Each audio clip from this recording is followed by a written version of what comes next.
This podcast is part of the Deluxe Edition Network. To find other great shows on the network, head over to deluxeeditionnetwork.com. That's deluxeeditionnetwork.com.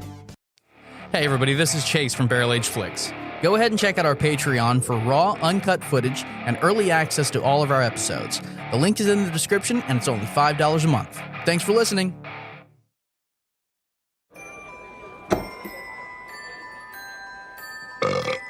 You ain't driving, are you?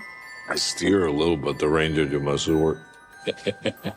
This is my 4th year as a Santa. How about you? I started the whole damn thing.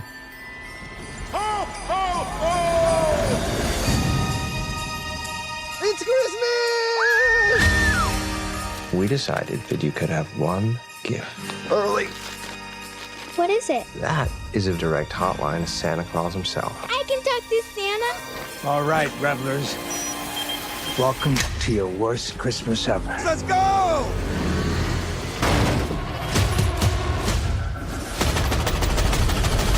You have $300 million in your personal vault. That's what I want for Christmas.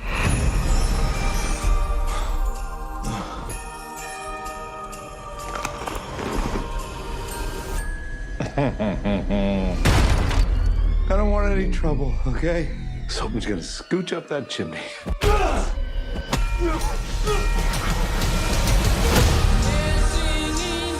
Who is he? Because it's not your typical mall Santa. Santa, are you there? Daddy said you were very busy tonight. My name's Trudy Lightstone. Are you gonna help us, Santa? Yeah, Trudy. Santa?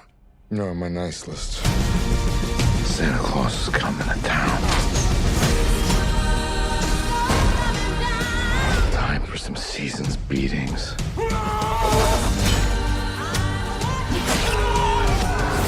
Who the hell are you? Boss, what if he really is the real? No such thing as Santa. These bad men, they're all on my naughty list. Naughty. That's naughty!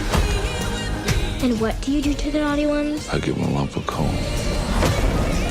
Where is it? I gotta watch. I believe in you, Santa.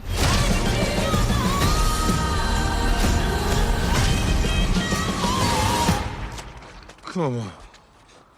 Which one of you did that? Prancer? So unprofessional. Welcome to Barrel Age Flicks. This is Ron. Somebody punish me, please. And in the show we have... Hey, this is Stu. Get in my jelly belly. Also including... Hey, this is Ragnar. Vagina and tata. What a scary phrase. And finally... Fuck you, Chase! Yeah, fuck me. All right, hey everybody. Ho, ho, ho. Merry Christmas and BAF is in the house. What is up, everybody? Ho, ho, yo, I ho. like hoes. Everybody are likes nice. hoes. Welcome Hoes to are nice. Barrel Age Flicks. And we are doing Ragnar's movie, Violent Night. Why don't you sound a little more fucking happy about it? I'm fucking ecstatic. Thank you, Stu. Appreciate it. You're welcome. Yay. That was a happy pork.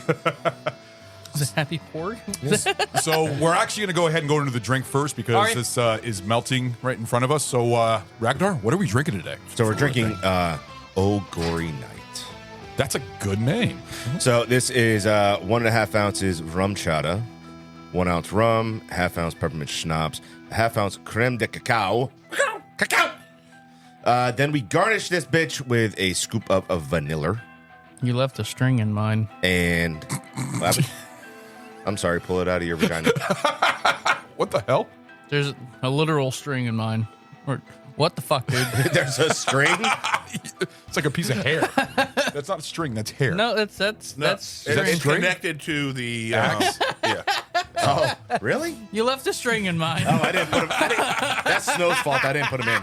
You always have bad luck with the drinks. First one breaks inside of your glass, then you have a fucking piece of string in there. I mean, Yeah, seriously. I'm a fucking You'll be trooper. all right. I still downed the broken glass. It's cool. Yeah, so we got a scoop of vanilla, and then Garnish it with dragon's blood, icy syrup. Interesting. It So- looks amazing. No, Indeed. it's actually a very good looking drink because you see the blood like creeping down in the glass, and with the axe on top, it just looks like you just like gored the ice cream basically. So don't lick the axe because it will. I mean, you could actually lick the axe, but Go just ahead, be do it, careful. Chase. Go ahead, Stu. It's, did we sign liability waivers? Nope. Cool. They're for pussies. Oh, that's yummy. Sorry. It's just wow. knife, it's just knife play. These You're are fine. really fucking cool. I like these a lot. Yeah, those are fun, right? Whoever designed Those are really those are fucking, fucking cool. Apparently, they got Snow. You got them on Amazon, right? Yeah. I mean, seriously. You can I wonder use just how about well we anything. can throw them. It's even got the pattern in it. Uh-huh. I like Yeah, that. Yeah. It's really cool. Little mini axe. It's Yep. fucking awesome. All right. Ron, Oh, catch. damn, that is. It'll shave. That's got It'll some. fucking shave, dude. Ooh. That's got some edge to it. Yeah. Holy shit. Surprising for a little fucker like this. Yeah, dude. Oh, that's good. Yeah, just real quick. I was really thinking of all of us, you'd be the one who like fucking. Slice up my tongue, and it wouldn't be the fucking red stuff. It'd actually be my real blood. Give it a little salty Exactly. taste to it. Why does everything taste like pennies? All right. So let's give it a shot, boys. This was is more than a amazing. shot. Cheers, everybody. Goal. Let's go.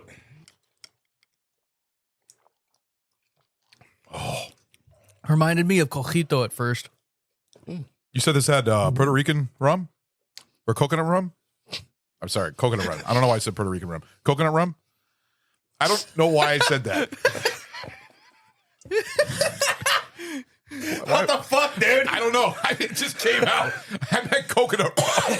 Yes. It doesn't call for a specific rum. It just says rum. Oh, it's So- just regular rum? Yeah, but I bought Blue Chair coconut rum port. That's delicious. I was gonna buy like a light spice rum for it because I figured it's gonna be kind of sweet, but I opted for this one here. Yeah, because this tastes like actual coconut rum, not bullshit. It's because it is. Yeah, it's, it's nice. it's rum infused with coconut flavor. You know what this Yeah, reminds me Not of? the opposite. Yeah, I like it. A What reminds me of the blue milk? little bit. I can see A that. little bit. Yeah, well, it's because of the creamy taste and everything else, but because that one was blue, but this one close to it, you get a little bit of the peppermint in it, though. He's not wrong. It was blue. I think actually the spice rum might have worked better. Yeah.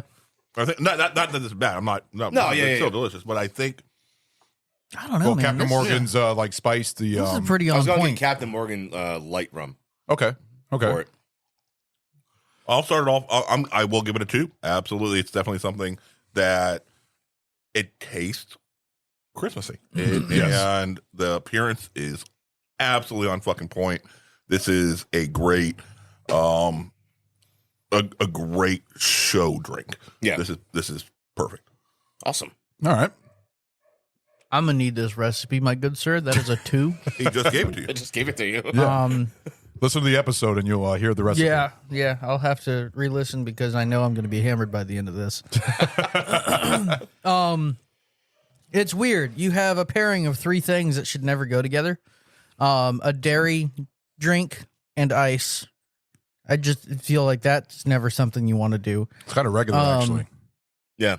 Do you ice your milk?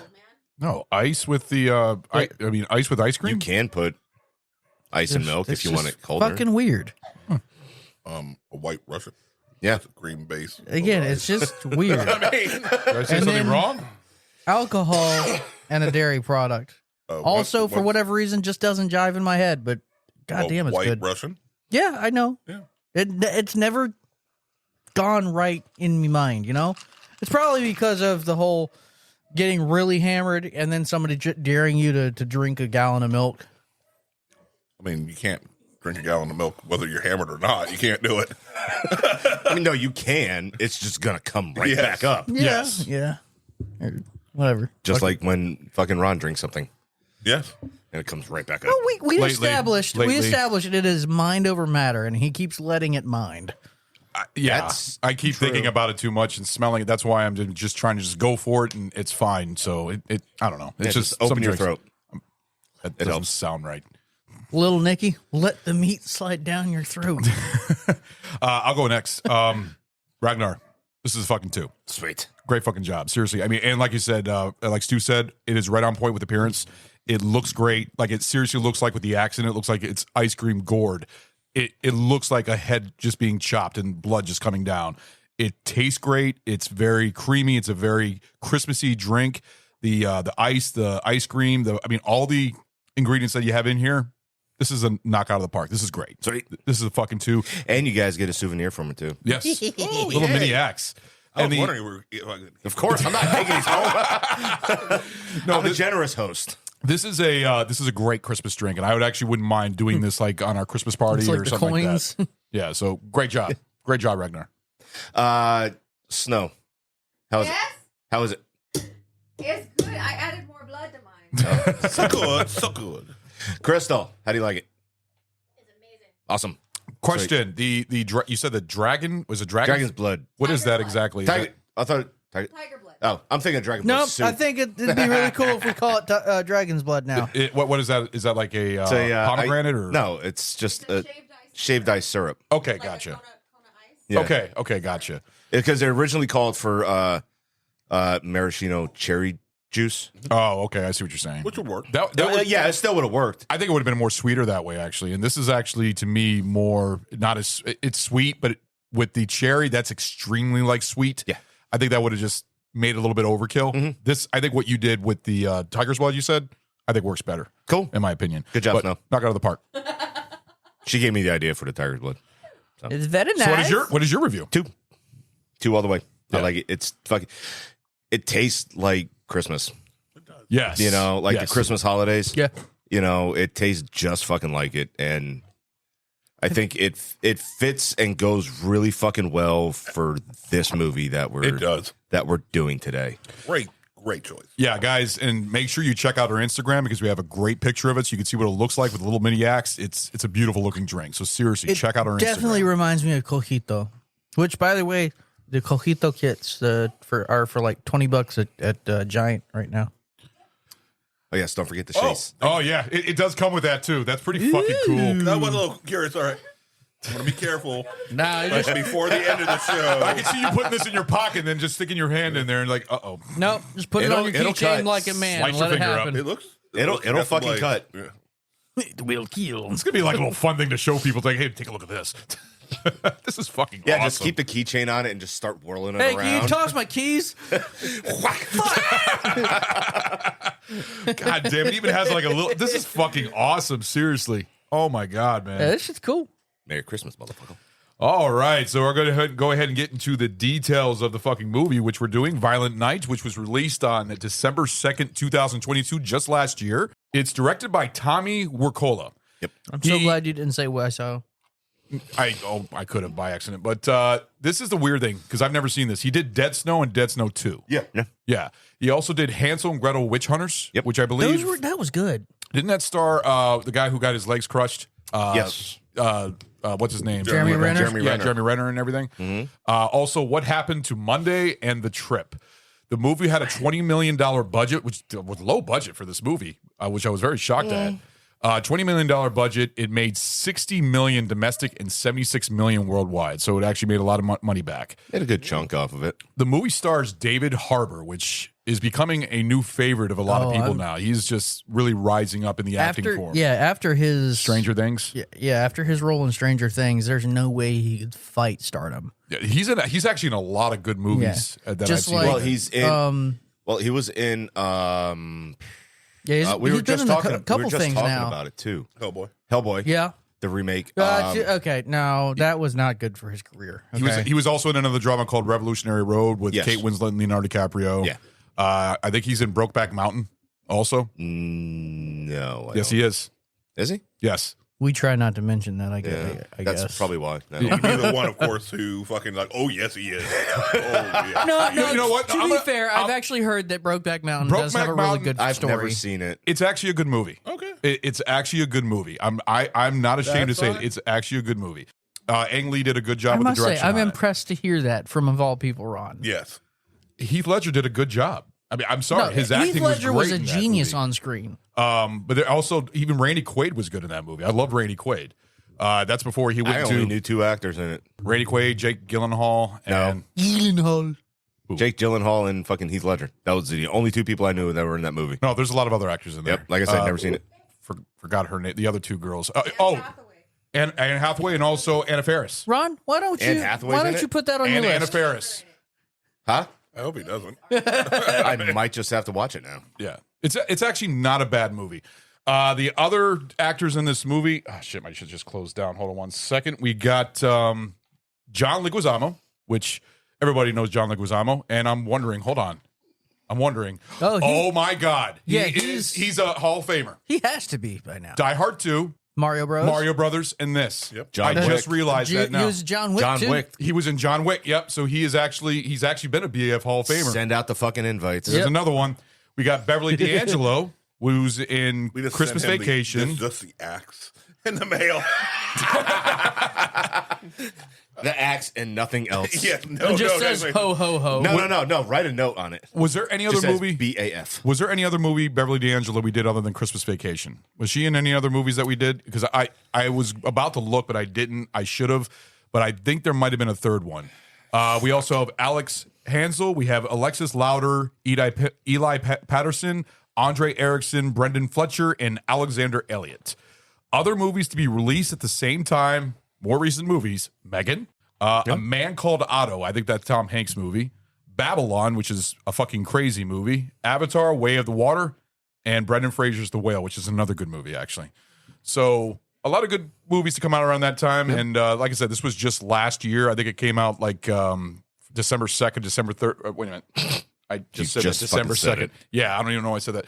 But I remember that Ragnar, you and Snow saw this in the theater, right? Mm-hmm. Yeah. So yeah. Yep.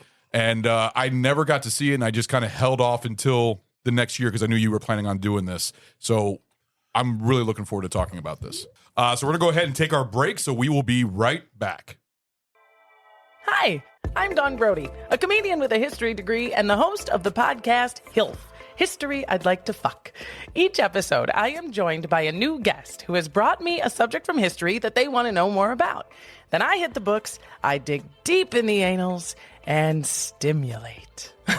We've covered Frankenstein, Houdini, Joan of Arc, Pompeii, the Salem witch trials, right? Ugh. Join us and find out for yourself that history is a party and everybody's coming.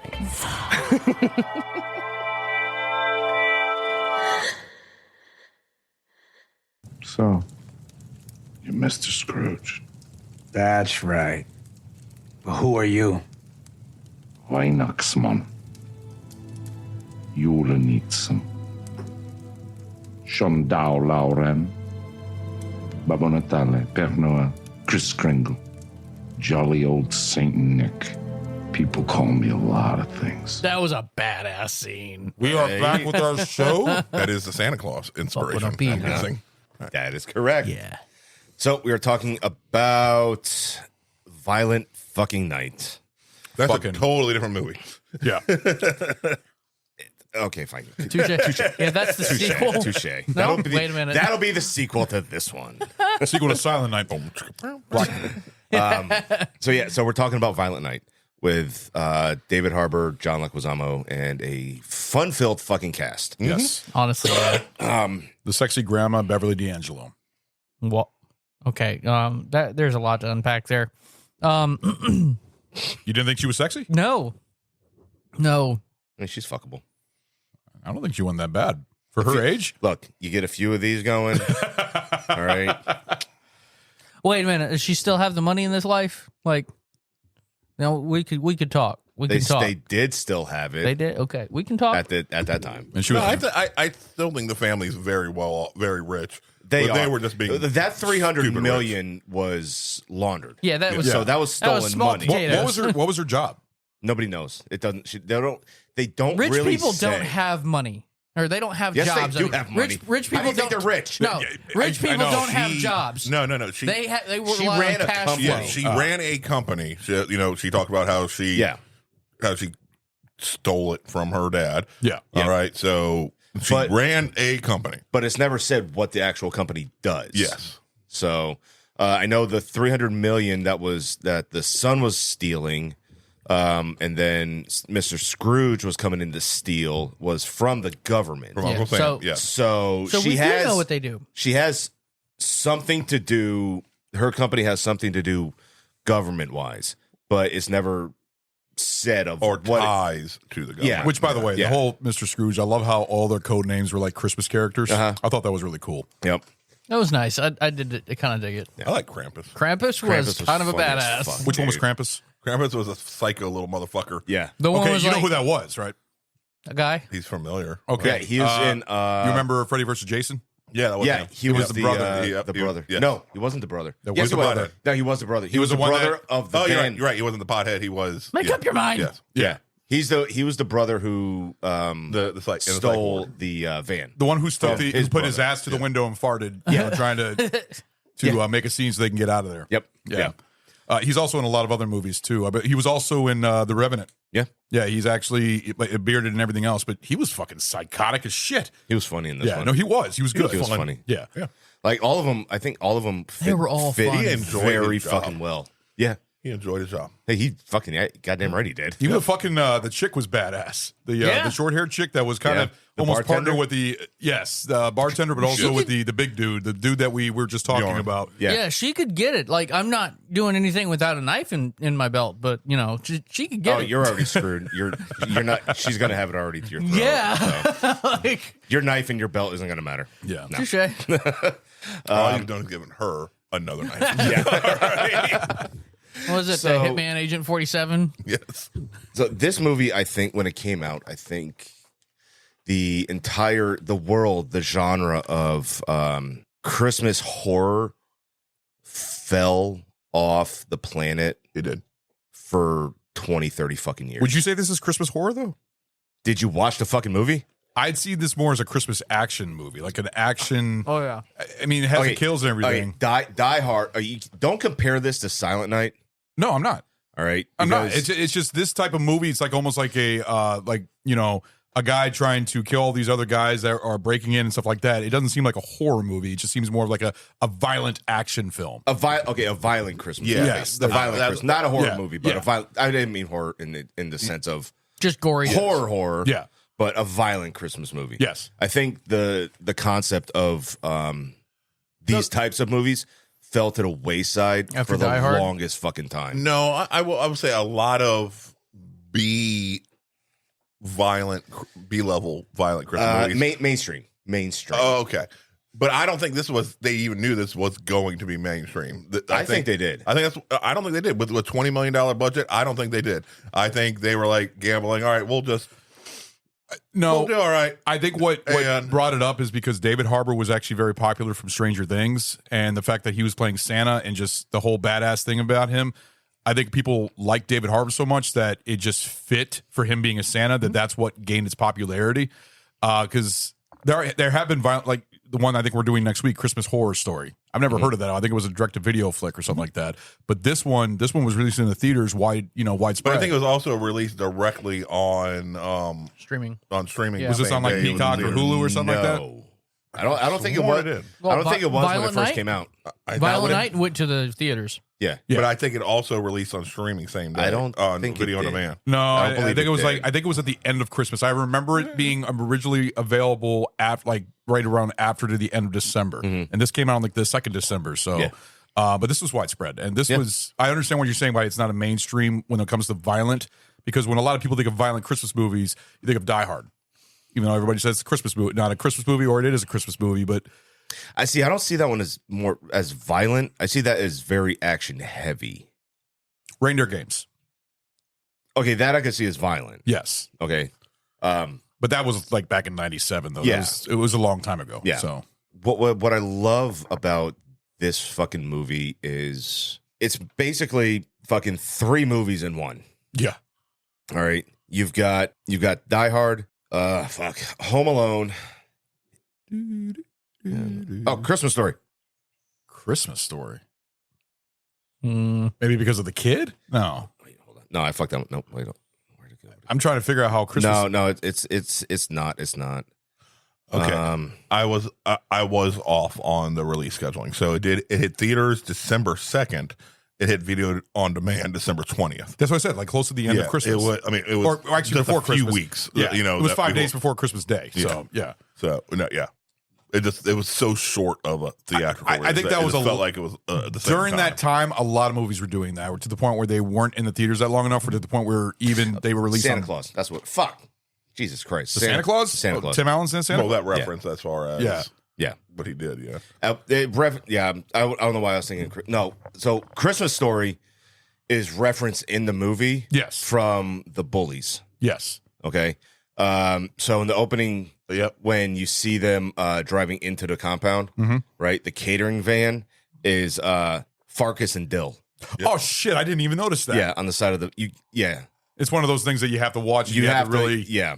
So focus and on. those are the two bullies from Christmas Story. So that's why I was saying it's from A Christmas Story. It's spoofed off, not really spoofed, but this related to. This movie has a lot of homage to different Christmas movies. I mean, It's really only 3. It's so Santa Claus. David Harbour's character Santa is the way that his persona of like he's done with all this bullshit and everything like that is from Santa Claus with Tim Allen. Yeah. Right. He doesn't believe and everything like that. And then there's like a couple scenes where Home Alone is involved with it. And then there's a couple scenes where Die Hard is involved with it. This is very heavily influenced by Die Hard. The action portions of it, yeah. Well, the fact that it's one guy going against a whole bunch of people, and he's like stuck in the middle of a heist. Yeah. It's basically just, and also the music, the score from this reminded me of Die Hard. Like there was very tidbits of like, oh, this sounds just like Die Hard with the score and everything, with Michael Kamen's score. Yeah. And I thought that was really cool how they did that. And there was also Christmas music that was very cheery and very like something that you hear in the Santa Claus. So it was like different things throughout the movie, different homages and everything. Yeah. And I think they did pretty fucking well. Yeah. With it. You know, but they also the director also put his own fucking spin on it. Yeah. Because the director believed that he should have a Viking background for it, which I think is kind of badass, you know. But it was weird because when Sammy and I were first watching this, we thought it was Celtic, his tattoos. Oh, no, I did yeah. not realize that Celtic and They had a lot of Nordic overlap, yeah. tattoos are almost like the same. Because There's I a thought it was lot like of an overlay with it. Irish background. It says I thought this was Viking, but then it talked about this whole history. Because you have the Dane and the Viking, and you have the Celtic Viking. Yeah. Where they kind of absorbed a lot of the culture. Yeah. So you see a lot of that art. I loved that take on it. That was awesome. Like I really hope that this second one dives I don't need everything. No. I don't need everything. I just want a little bit more like what did Nicomund do to be granted this? That's what I was just about to say that. I need just give me a taste. The sequel that's what always has a lot backstory. Yeah. That's what a lot of people are questioning about with because right now I think the sequel is getting ready to be put into production. Fuck it. Give me a So- Netflix series. They'll probably make a trilogy. Nicomund the Red, actually, Right. his like third See, Viking. Now that would be kind of interesting. Yeah, like his to have him third do. going a Viking, Yeah. and then that goes from there to his fourth real expedition, and then, then encountering some fucking entity or deity that just kind of grabs him off the battlefield and looks at him like, Yeah. you're gonna be playing for my team now, Right? I was like, okay, this is cool. God damn, Ragnar, this fucking trick is amazing. Good job. Good. 100%, yeah, definitely agree. So, the opening scene, we get just a little bit of understanding of who Santa Claus is, and this will explain some of it. You just get off? I've been taking a break between shifts, I guess you could say. He says that a lot. You ain't driving, are you? I steer a little, but the ranger do most of the work. This is my 4th year as a Santa. How about you? Lost count. I forget why I started doing it in the first place. Same reason anybody does anything. The money. Money. This whole planet runs on greed. It's the look on the kiddies' faces, isn't it? That's what does it for me. That look. Yeah, that look. Lasts about 2 seconds. As soon as they're finished unwrapping, they want the next present. They want the next cool thing. That's how this world works. And kids, what kids have become, they're just like little junkies. They're little shits. They just demand. They don't believe. They just want, crave, consume.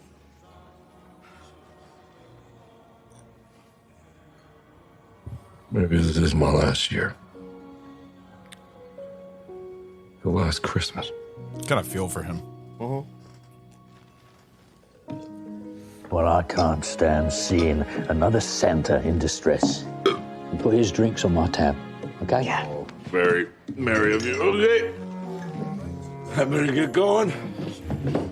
Presents aren't going to deliver themselves. For your grandson, send me a trip. It's the new video games. Astro Blaster.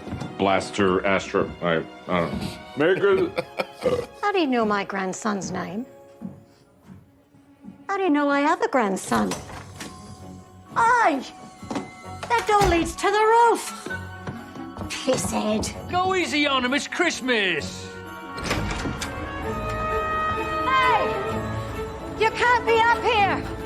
If you break your neck, I'm the one! Love it. Magic.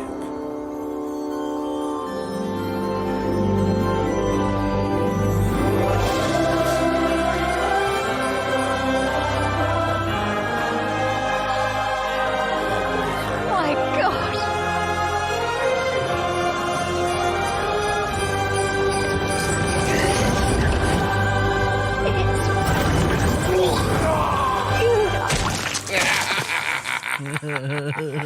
That is fucking hilarious. Puking on the fucking woman. But then the whole montage afterwards, seeing him pissing over the side of the sleigh with the Washington Monument, I was laughing my ass off. Throwing This is the like, beer cans that's off a the fucking side. good Santa. Yeah. So, based on his view, where that sleigh would be positioned to have that view, he'd be pissing over the White House. Yeah. Yeah. Naturally. Is that what it was? Yeah. Oh, yeah. I didn't even think about that. Yep. That's crazy. Yeah. That's cool. That's even like one of the little Easter eggs, if you will. little snippets that if you look it up and shit. Right when like, Joe a whole Biden's in bunch of office, people- too. A whole bunch of people were fucking like determining that right there. Wouldn't Like, so Wouldn't it be funny if Joe Biden was just walking out on his front and walking out to his helicopter and you just see a bunch of piss just falling around on his fucking NORAD face? reports President's been pissed on by Santa Claus. It's raining. Oh. supposed to be What's snowing rain? this time of It's year. weird. So the timeline for this actually fit really fucking well because the first scene was actually shot in England, in London. It was shot there, or was it just set up to be there? Shot there. Oh, It was actually done there. And where then was most of the movie filmed? here, Really? Yeah. Where? here. Oh, where in the state? I don't know what state. Yeah, Central Virginia. I would assume northern New England. Okay. I can see that. Yeah, that would make sense. Just because, honestly. Wait, did it say in the license plate though? It may have said on the license plate. I don't remember. Well, I have to rewatch the movie and find out. I'm cool with that. This is This is a worth a watch every Christmas. This is a Christmas tradition now to watch this every Christmas. It's You're fun. welcome. Yeah. Yeah, no, I really appreciate you choosing this because I hadn't had a chance to see it last year when it came out. And I was really pissed off that I missed it. You are welcome, sir. So I'm so glad I got to see it. Yeah, see, I'm glad I saved it for this show, being a because me and Chase are virgins on this movie, watching this because I know. I'm glad I popped both your fucking cherries. No, Felt this so was good. this is well worth it. I was excited to do it. So bloody. It was. It was a violent night, yeah. So you see him flying around and and you see his disgust and disdain for like the entire Christmas season and spirit of of what it is, of what Cash it's supposed to and Amazon boxes. You know? Yeah. It's the hyper-capitalization of Christmas. Yeah. You know, and one of the fucking notes even says cash, cash, cash, cash, cash, and cash. Yep. You know, and that's all the fucking little shits wanted. No, You the know? last one was a video game. I think it was on that list. Was it? I thought It was like a video game or a video game console or something like that. Okay, hold on. I just thought about that. So he is putting cash. Yeah. Everything he's pulling out of his sack was made by the elves. So the elves are making. So This is a treasury. They're stealing from the treasury. There's a or treasury. a counterfeit. No, they're just really good counterfeits. It's nobody, magic. Nobody can tell. It's Christmas magic. Christmas magic. It's Santa magic. As is what it as is. we like to Felonies. Hey, so the North Pole is in the Arctic Circle, which is international. That is a non-jurisdictional zone, so they're Just because they immune. can't enforce anything doesn't mean it's not illegal. All right. I'm just saying. I mean, fuck it. Printer go burr. You see him. There's one particular scene. Actually, I'm gonna get to that scene later at the end of this because it plays into the possible sequel of it. So you see him going around and he's doing his thing and he just has this huge fucking disdain, and then he lands on the Lighthouse's mansion, and then you see him. This happens. Lightstone. That's what the lighthouse. Oh, Lightstone. My bad. Not Robert Pattinson. Which one of you did that? You can't go 2 seconds without crapping on the roof like a bunch of pigeons? So unprofessional. Rudolph. You know, Rudolph would never do this crap. Where was Rudolph? Where was he? He's at the North Pole. He probably It retired. wasn't a foggy night. He's fine. He probably retired. Yeah, probably. Yeah, exactly. There was no winter storms like in Rudolph the Red-Nosed Reindeer, so didn't need him. So it only pulls him out in the shitty fucking weather? Well, that's what he was used for the light. Up. Pretty fucked up. Well, he's fucking deformed. He's got going to a leave him at home. Shiny nose.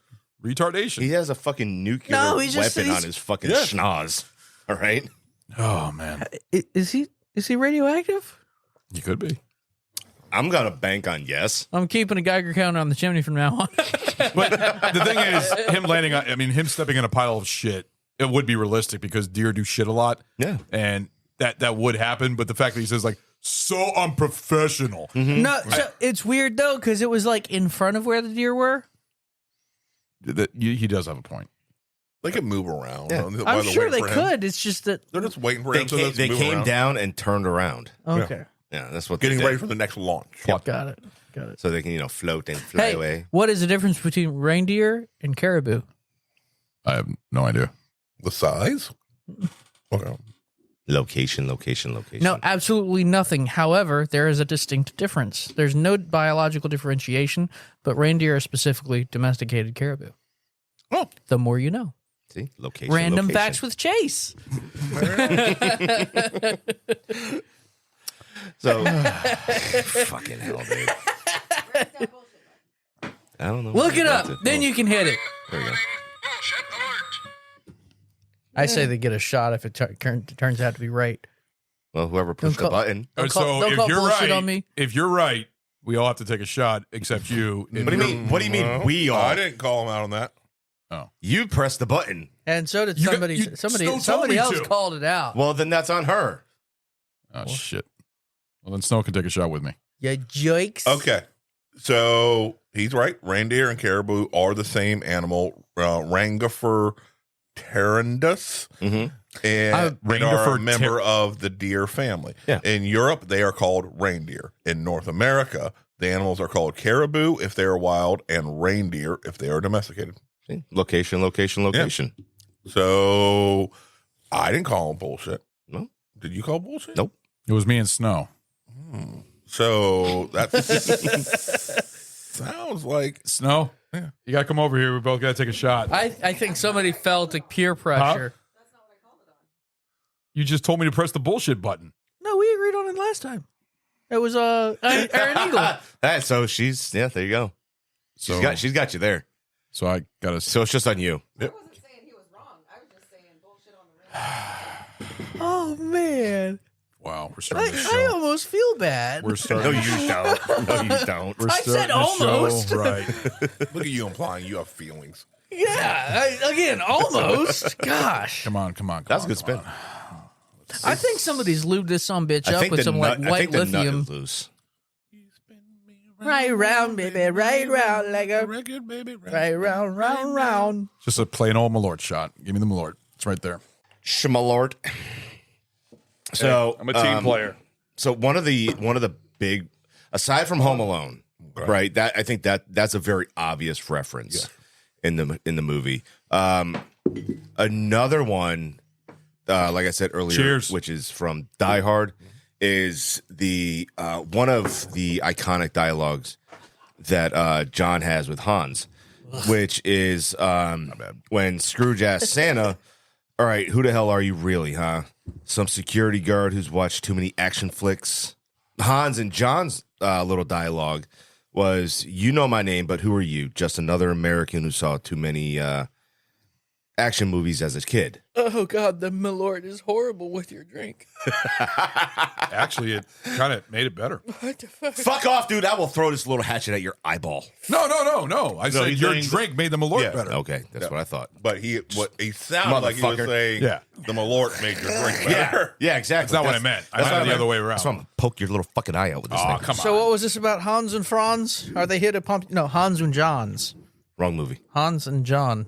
Hans and Franz. Wrong Hans. movie. All right, Right Hans up and to Franz. pump you up. That's the female and the big dude, right? No. What? No, What? who's Hans and? All right, I'm confused. Hans Gruber Oh, and John McClane. okay. Yeah, sorry, went over my head. Got Hans and John. Yeah, you weren't listening. it. Yeah, no, They are That's not all right. here to pump you up. it's typical Ron. Here to pump you out. Whoa. Whoa. That's a different. That is a gay. different movie. That sounded very gay. Yeah, I did. That's usually your line. Oof. What the fuck? So then, he finds a. So I was that tasty bottle that he found.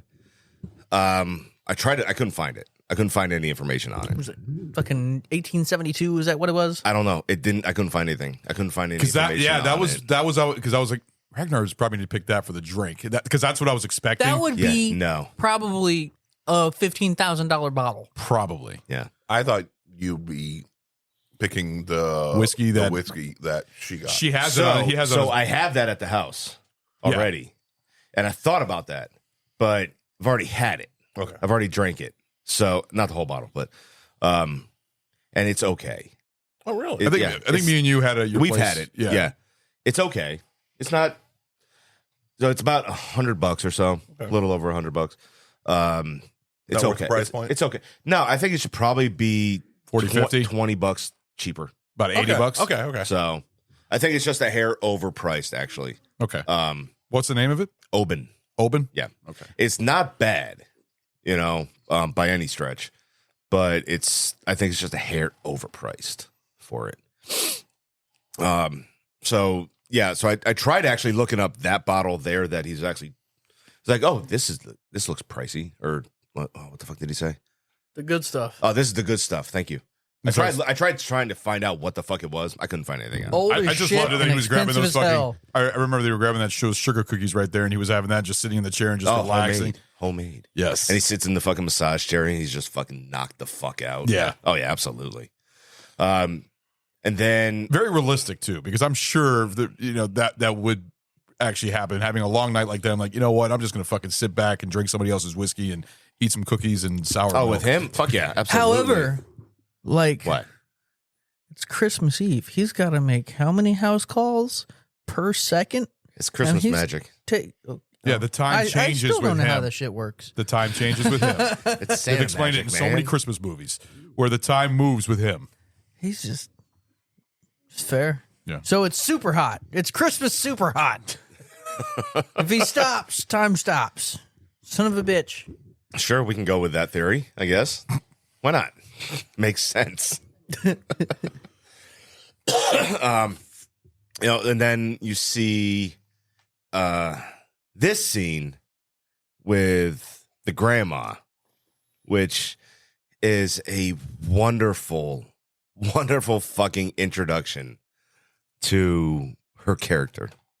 Rocket science. Same shit we always do. That's what?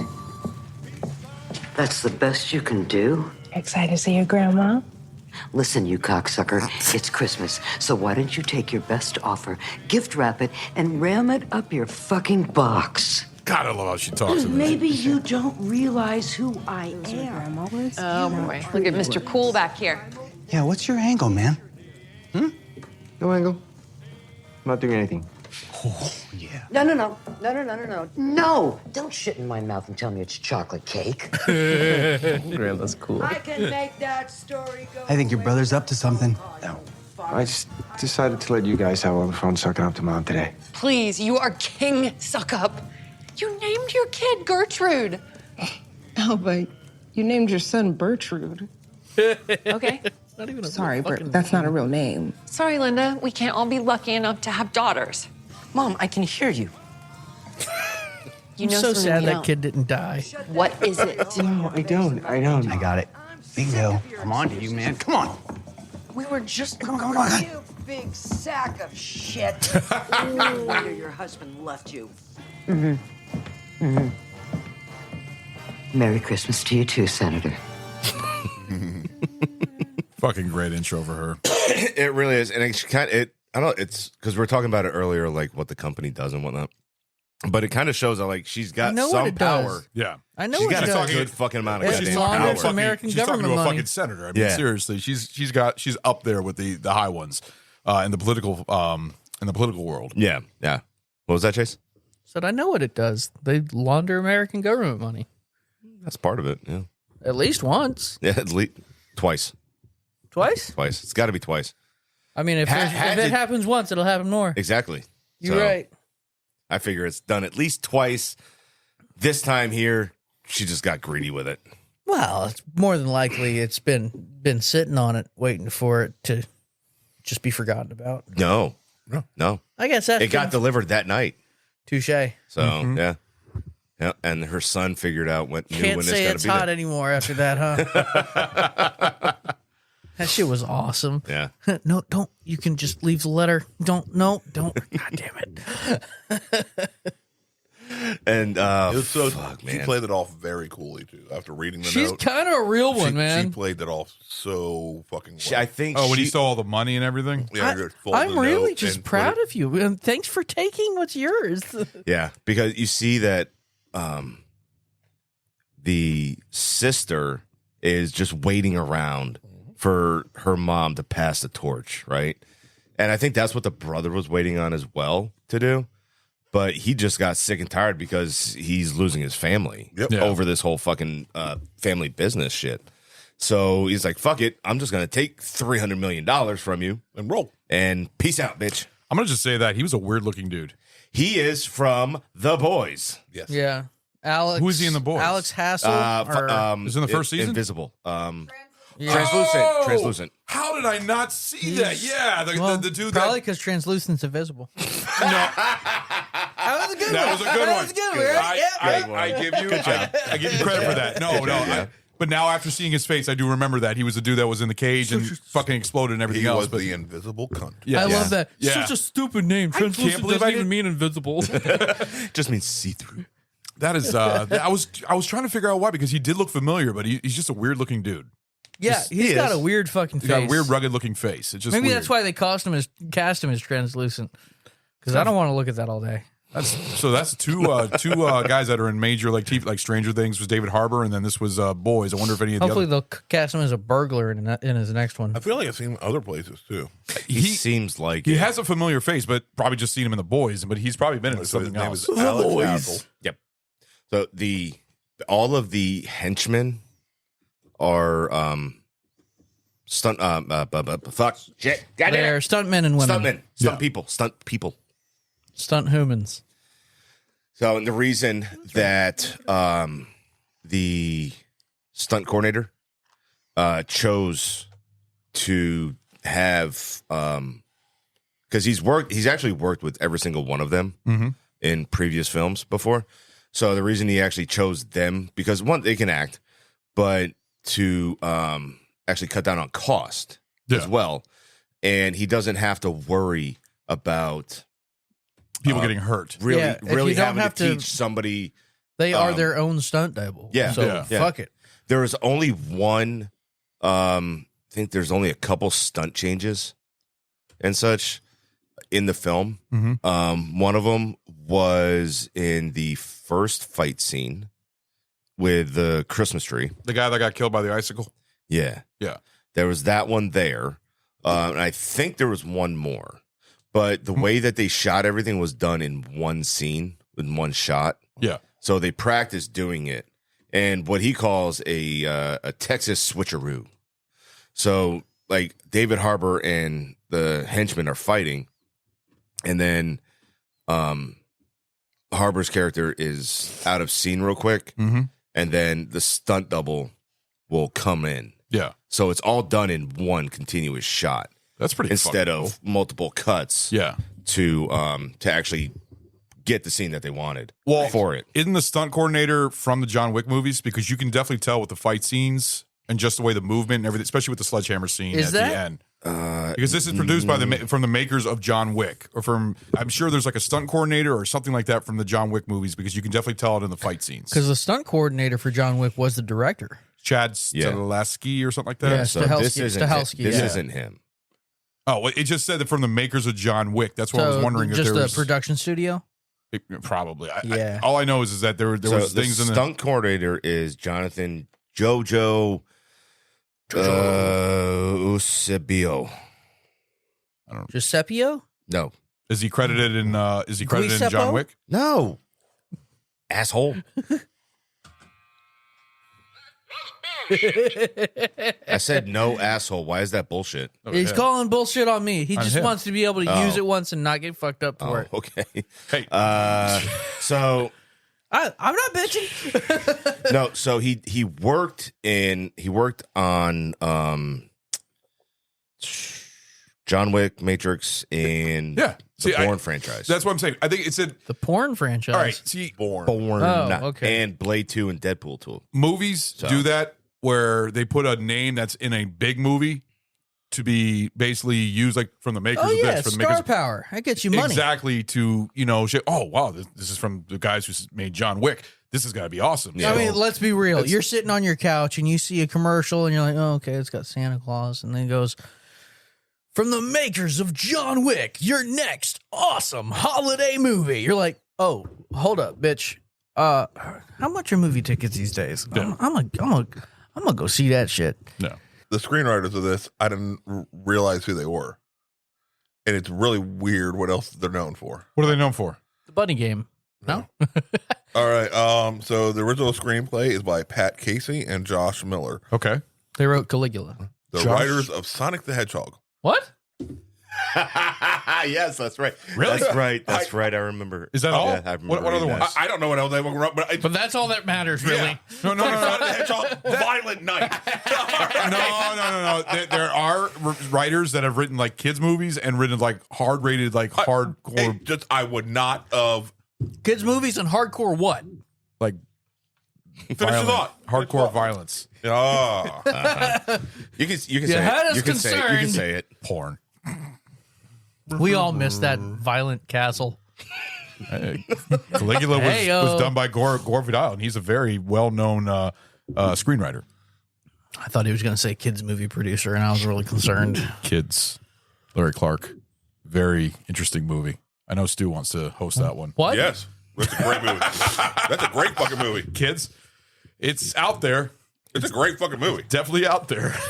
That's an old movie. Yeah. That's an old. I remember that movie. Controversial. Fucking at the time. good. Goddamn Yeah, for movie. the time it was. Yeah, Yeah, it absolutely. was. Never heard of it. No, Of course you haven't. don't act surprised by that one. It's early. It's a controversial movie. It's Larry Clark, and Larry Clark is he's a weird director. Interesting fella. He likes Takes place in Brooklyn. he. With a bunch of kids. It actually started it's the actress Rosario Dawson. That was her first movie. Rosario. Rosario Dawson, whatever. No, it's Rosario. And as far Oh my as God. Rosario. from the You're gonna makers give L of from John Spoil Wick, My it is Movie a 100% fucking the production strong. company. It is a production company? 100%. A stroke, They did but a that, little one. A Bullet strong. Train, A tiny stroke, Nobody, a strong. John Wick Whoa. movies. Rosio. You said Bullet Train? Yeah. Oh, so the makers that did Bullet Fall Train. Guy. No, they're doing Fall Guy. He's doing Fall Guy right now. Oh, yeah, no. Okay, never mind. I was thinking Free Guy. Free Guy, yeah. Also, no, Mr. Nice Guy, I believe. Wait, they're making the video game into a Mr. movie, Nobody. Fall Guy? Yeah. All right.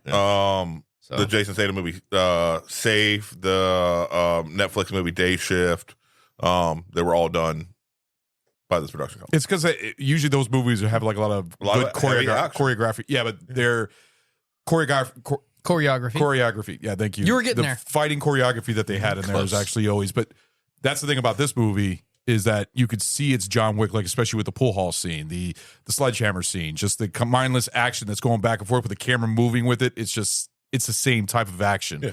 So yeah. You've got White Christmas stuck in my head. They're doing choreography. You dick. It's the worst fucking song, bitch. Honestly, the worst part of that movie. It was so bad. They're doing choreography. Fucking I didn't bring it up. And the Fall Guy looks good. Which one's the Fall Guy? Yeah.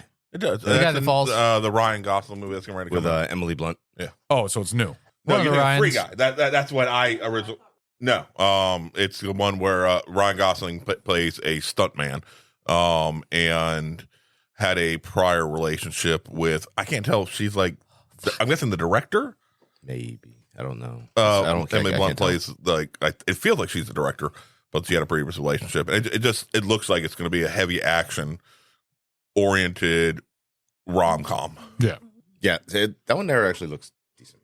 It does. It looks pretty good. If you haven't seen the trailer for it, you watch the trailer. It's something you'll enjoy. I'll take a look at it. Yeah. We were talking about the makers of the action. Oh yeah, those guys. They did a pretty good job at this one. They did. I think they did super, like I said, the choreography was really, really good with the fight scenes. Do you think they should turn it up to John Wick level bullshit in the second one? Him using guns? Well, not necessarily that, but just like John Wick level violence. He is shown that he's capable. He is okay with learning how to use these gizmos. No, he passes off the guns and says, who knows how to use this? Because he doesn't know. All right. He has no idea how to use it. Because he's okay with it being used. So that's true. I can see him opening up to the idea. That was a nice lightweight little AR frame too. It was. The way she caught that, just she's like, oh shit. Wish mine was that lightweight. That's right. I was totally overbuilt mine. I will say this, for the first time watching this, seeing him in the beginning of the movie, he seemed like a fucking like a pussy. Like you know, like what the hell? This guy's getting his ass kicked. I was expecting like a violent Santa. It's like, what the hell's going on with this? Yeah. I was not expecting what in the beginning to him to be like. I thought he was just gonna be badass in the beginning. You know what? He was an 1100-year-old. He fucking held his own. All right. No, he did. But like in the beginning, in the beginning when he was looking down the stairs and he was seeing all the guys, he says, "Oh, they're coming!" And he was like running, like he's like really hiding, like he's like really like scared. I don't think it's necessarily he scared. was sucking up those hits in a way that says, "I'm just really used to this." And I don't know why he's used to it yet. And he's trying to stay out of it because he's Santa. He's supposed to be a secret, right? Yeah. No, that's how I read it. He's not supposed to involve himself in the lives of the people. He's an outside entity, hence why he explains to Miss Scrooge. But yes, that I couldn't do anything because that's not my place. Yeah. I don't involve myself in human affairs. So what he was trying to do. I don't know if it was on purpose or if it just happens to be a side effect of them teaching him how to eat up a hit the way he did in that.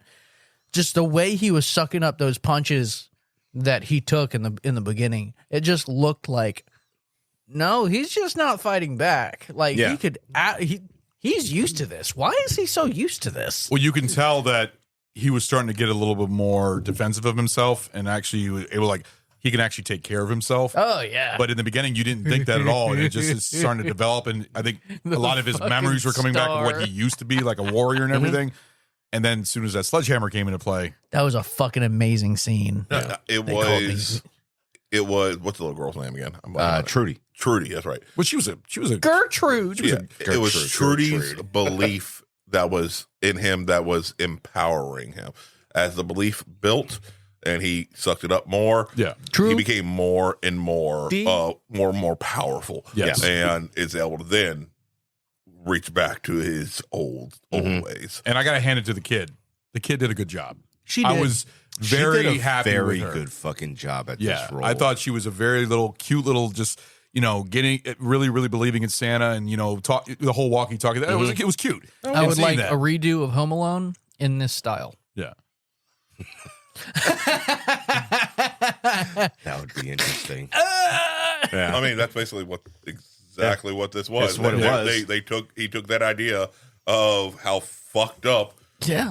the violence that is being laid upon the intruders Yeah. at Home Alone. All right, let's make this a little bit more realistic. And holy fuck. That was amazing. Holy The fucking it was like- the ladder for me. I liked it how was the ladder they for me. found the fucking the nail and screw mat at the bottom of the fucking ladder. Yeah. And so you got to do a better job of hiding this shit.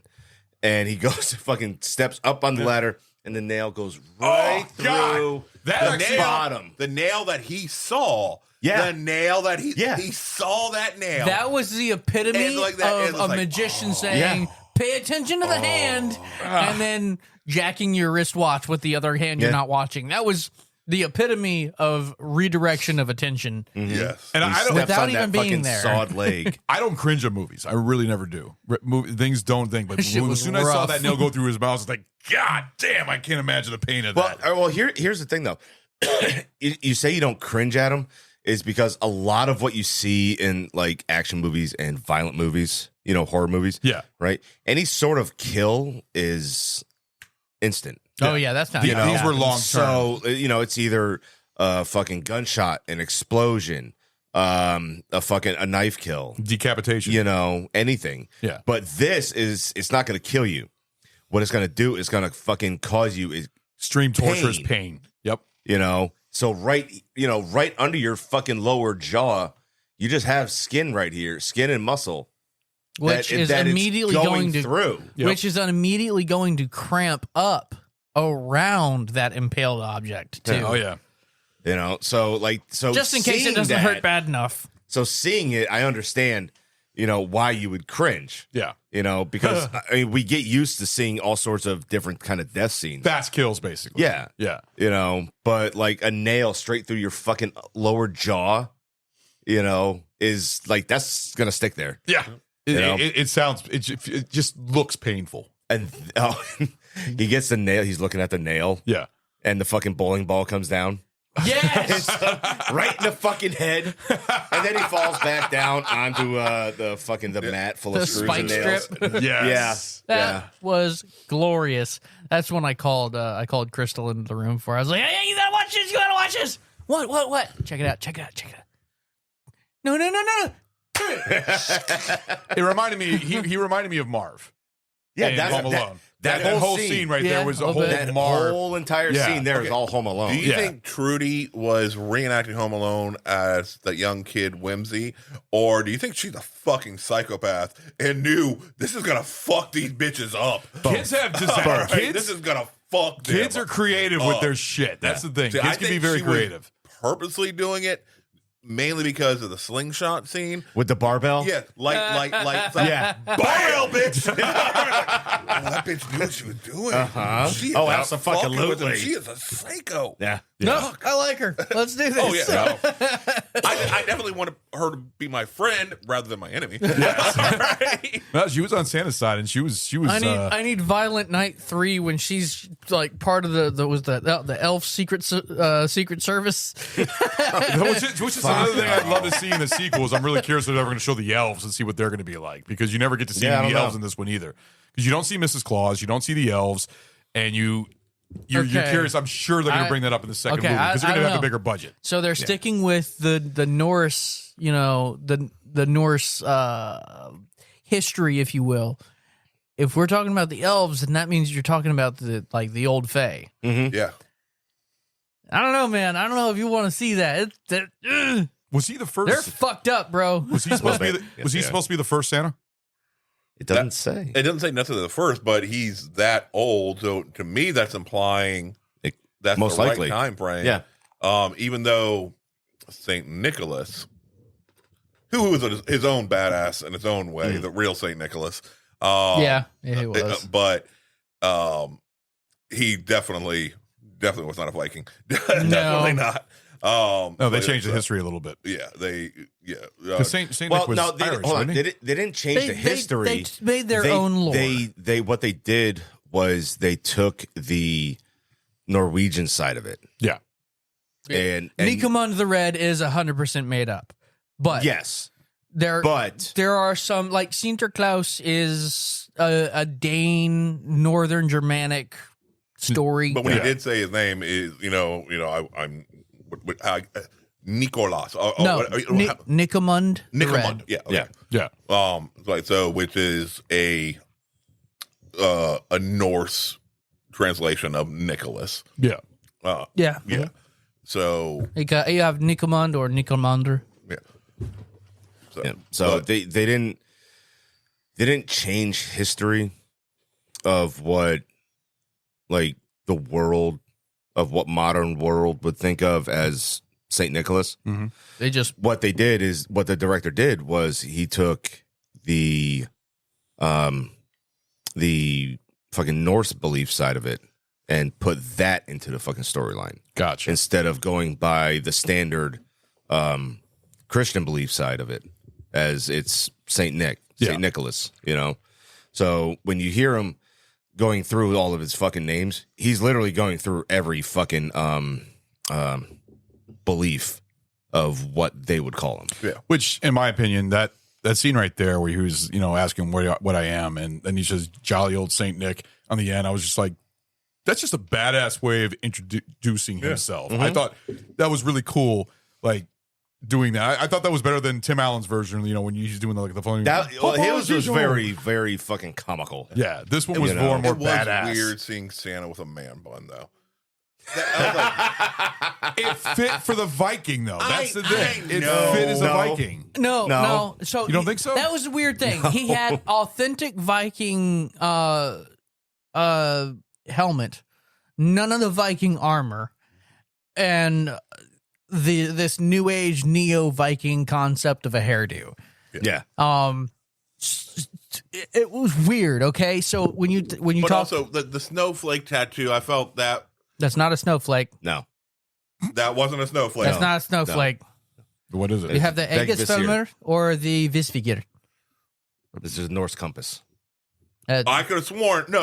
On one side, the compass. The other side was a fucking snowflake. No, that's the Visfigir. That's the I'm looking the Wayfinder compass. Yeah. That's to bring you home in your lost time.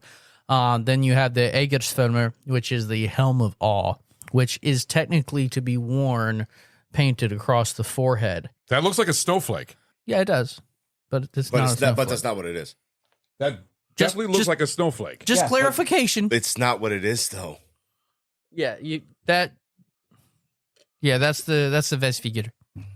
Okay, I agree with Stu though. It does look like a snowflake. No, it does look like it, but that's not what it is. Because I want to see Vesvigir.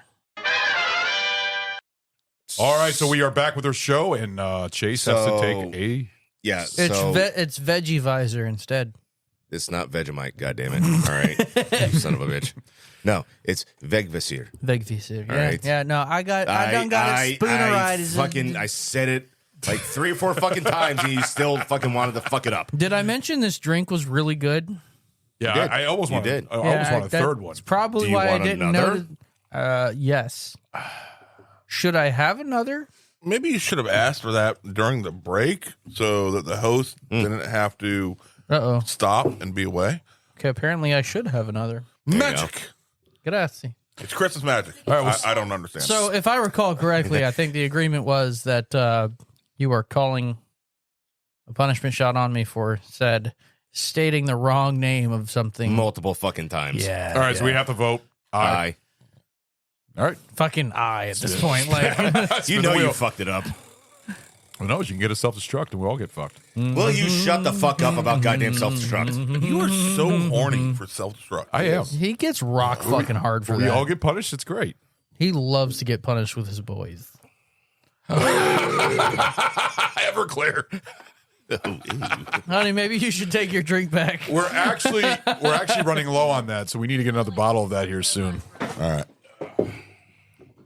Oh, fuck. I don't know. Throw it into your fucking thing. Doesn't say you don't have to. Yeah, you can pour it over your ice cream. Yeah. Nothing says you can't. I call a punishment shot. On. Oh, for him for spillage? That's You go ahead. Yeah. You had a party foul? Oh yeah, He did. that was party foul. Wait a minute. I He didn't did. see. I I honestly was didn't gonna see. say, I remember sitting lime right- juice. it's I had sitting lime on juice your- for it. I mean, everybody somebody- gave me a shot when I It's called somebody it. sitting take a- on your fucking mouse pad right now. Somebody take a lighter to it and see if it. You called it. And Called everything it. goes poof. You called it. I did. So vote. Aye. Hi. I can't vote because I didn't see it happen. I saw it I'm blocked happen. with everything. That's what I'm saying. I can't vote yay or Would you nay. like to I did sniff not see the it. mouse pad? Because it is He has covered to, but it's in Everclear. Okay, It's up to hold you. on. There Did is you evidence. have a? I will be honest. When I poured it, a little drop came on my mouse pad. A little drop. Wet. All of that is wet. It's barely anything, but it's fine. It's more than that's more than a drop, right? Yes. It's- No, it just came out a little bit on that and went over the bottle. It was not much. Then I'll say aye. Jesus Christ, you guys! You're gonna be a self-destruct. I said the fucking we all get lime fired. juice that he put on me that everybody saw, and I called, and everybody voted nay. That What lime wasn't juice? a liquor. What lime juice? Remember the lime juice that he sprayed all over me? Okay. I don't remember that. That was in Long Kiss Goodnight. No. I was an angry The fan. fuck did you break it for? I don't. It didn't go the other way? It did. Cock shot. Suck that big old dick. Fucking cock shot. What are we putting in it? Huh? What are we putting in it? Let's see here. If you like penis It's all on you colada. guys. It's whatever y'all want to pick. All right, so I think the host would choose. well, all right, so peppers don't bother you. You know what? I'm just gonna get up and make it. Okay. All right, we'll be right back.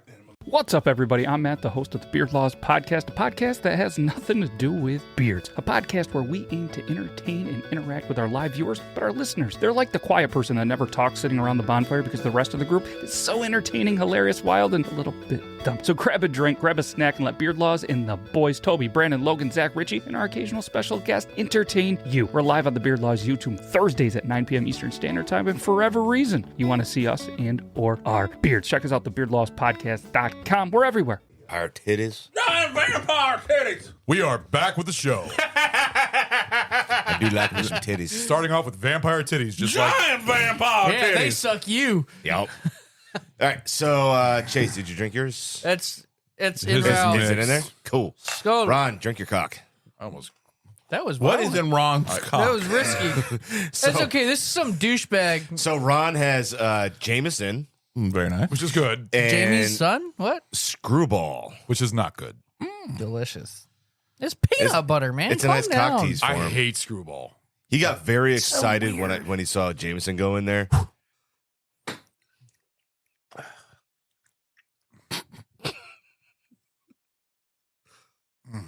You fucking throw up.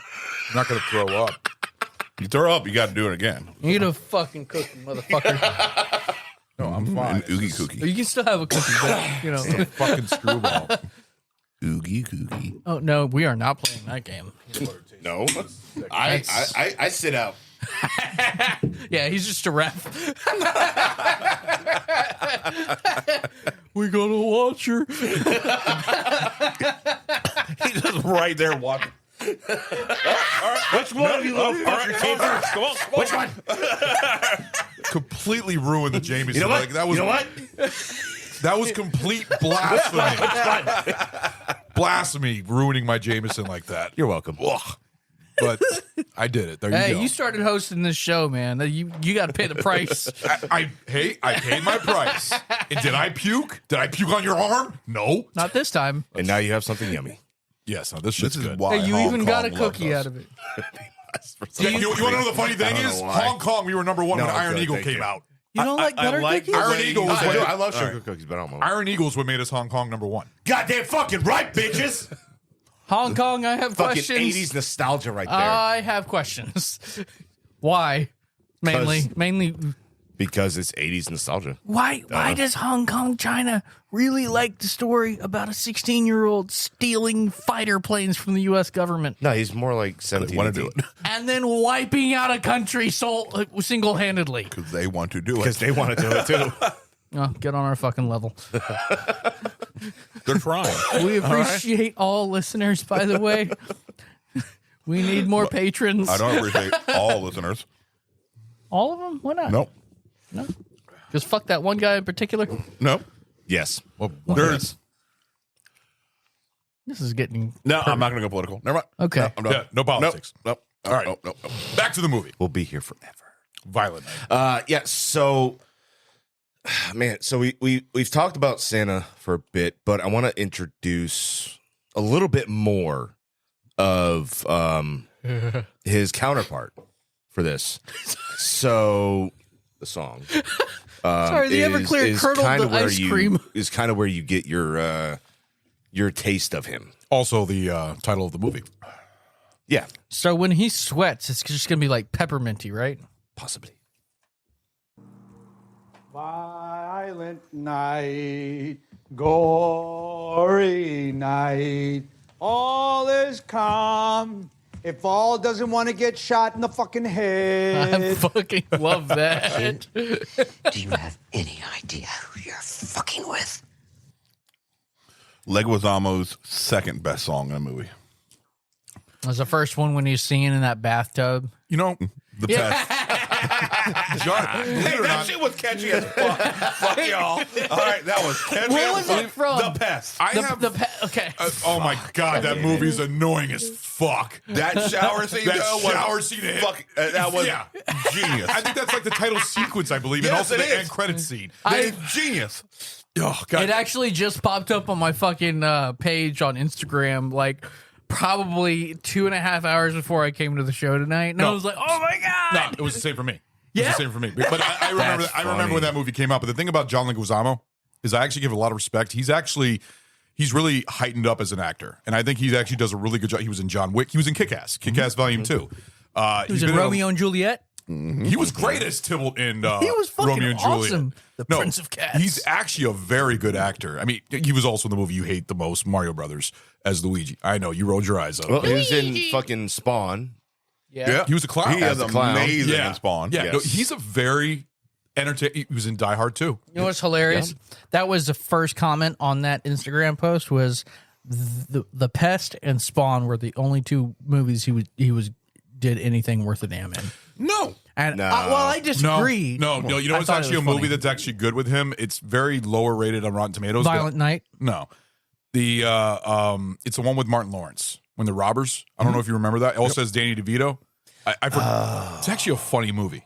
It's actually a really funny movie, especially when they get stuck. What is it? They get stuck in the laser thing, and they're like they Yeah. can't move. And he says, "I really got to fucking pee right now." Like it made me laugh. I saw that shit in the theaters actually, but he's a good actor. Yes. I think he's extremely underrated. Yeah. Well, no, like I said, he's been in a lot more movies lately. He's got very good ability, and I think he was good always in Ice has. Sid is amazing. He was great I in love Ice Sid. Oh, that's right. He was sitting. No, I think Wong he's, Fu. He was really Yeah, good he was at one of the Tu Wong drag Fu. queens in that. Yes. That was Wesley Snipes, John Leguizamo, and Patrick Swayze. He was in the Yes. menu. Oh shit, that's right. I've never seen The Menu. That's a good film. Yeah, That's that was actually good. pretty Is good. that the one with Ralph Fiennes? Yep. Yeah, I've never seen. I've heard good. I know Sammy wanted to see that. I watched it. It's good. Is it good? Yeah. Oh, He was in Carlito's Way. yes, he was. Mm-hmm. That's a good. That's That's a good movie. I think that. Did Carlito that's a good push him Al out of the Pacino way? movie. Yeah. Summer of Sam. Yeah, he was in Summer of Sam. He's been in a lot of shit. Yeah, no, he has. But So to me, he actually made a good villain. he does. I actually liked him as He a does. villain. He plays a villain really well. He does. So with him, a lot of the people. So David Harbour was their first choice for the movie. Yeah. John Leguizamo was the first choice for the movie as well. So they didn't have like this laundry list of actors they wanted to fucking play. Right. These characters. So really what they did, I mean, they basically fucking wrote down David Harbour for fucking Santa and they sent him the script. He loved it. He said he wanted to do it. Yeah. They did the same thing for John Leguizamo. And he said that in an interview about the movie is that he loves the movie. He loves being able to actually play like an action movie, like this, you know. Had a good fight scene at the end with him. And it does. But he Fucking said ending. that he liked what he liked about the movie is that it had a good mix for his character of action and dialogue. Yeah. Because what happens a lot of times is You get one or the other. yeah, exactly. You know, and with him, he actually likes dialogue movies a lot more than action movies. Because he has a very specific flavor of delivery. Yeah. On his monologuing or his dialogue. That I really appreciate. Like part of it, it's almost like he has a lisp, but for whatever reason, he turns it into his own thing. Yeah, like he put some spice on it. Well, he's Spanish, so yeah. Is he actually from Spain or is he just Hispanic? I don't know. He's Hispanic, so I don't know exactly where. Sorry, he said Spanish, so that's Spain. Sorry, I didn't look up his fucking born identity. I don't think it really matters, but whatever. I just mean, he puts. He's able to his use, flair. He uses that lisp, or if that's just his accent as a signature, and it really ups his performance instead of drawing back on it. Like some people Colombian. think, Okay, Colombian, He's Colombian American. Really? Oh, I wouldn't have expected like that. some people, I'm sure, would say that it kind of detracts from his deliveries, Which is funny because he plays an Italian in Mario Brothers. I mean, they're spicy Italians. That's spicy meatball. There we go. But I think it really adds to a lot of his line deliveries in most of his roles. I can't say Luigi was his strongest, but we all fuck up sometimes. I thought it was okay. It wasn't. It wasn't as horrible as most people shit on it for. Okay, I will give you that, but it wasn't great. I know you hate that movie, but it's fun. It's nostalgic. I don't hate it. But no, these two do. Stu hates it. It is bad. It is bad, but it's come on. I grew up with it as a kid. It was fun. So did I, and so did he. No, you hated it. You hated it. You He said grew you, up you on said it you just walked like out we- of all the of theater us. and said "fuck this shit" or something like that. I remember you saying it in the Fuck episode. this shit, You know, I'm out. you know the funny thing about that is the top 10 episodes of all time. Mario Brothers is one of them. Because it was a fun fucking Our episode. top 10 episodes of all time. Mario Brothers is one of them. Okay. As on your side as I am about this, that it's does nothing not about say the movie. the movie is good. Yes, multiple of our top 10 episodes are films that aren't great films. One missed call. Nothing but no. Split second. That's not no. Well, Split Second is in the top 10. Why are you trying to throw your movie up there? No. It One was missed like call. the second week it was out. He did say it was up there. No, One Missed Call actually got a good amount of downloads. But Yeah, what I'm so- saying is, our top 10 movies of all time. I could actually shit. You know what? Go ahead. I'll bring you the list He's of the doing top 10 research. He's gonna bring you some And fucking PowerPoints and shit. I will say probably at least half of them Are shit movies? I won't necessarily say absolutely shit movies, but will universally agreed not good movies. Okay. All right. All right. This is all right. The Room? I'm just gonna say it just to How give did an The Room update. do? Give an update for our most popular episodes, top 10 episodes of all time.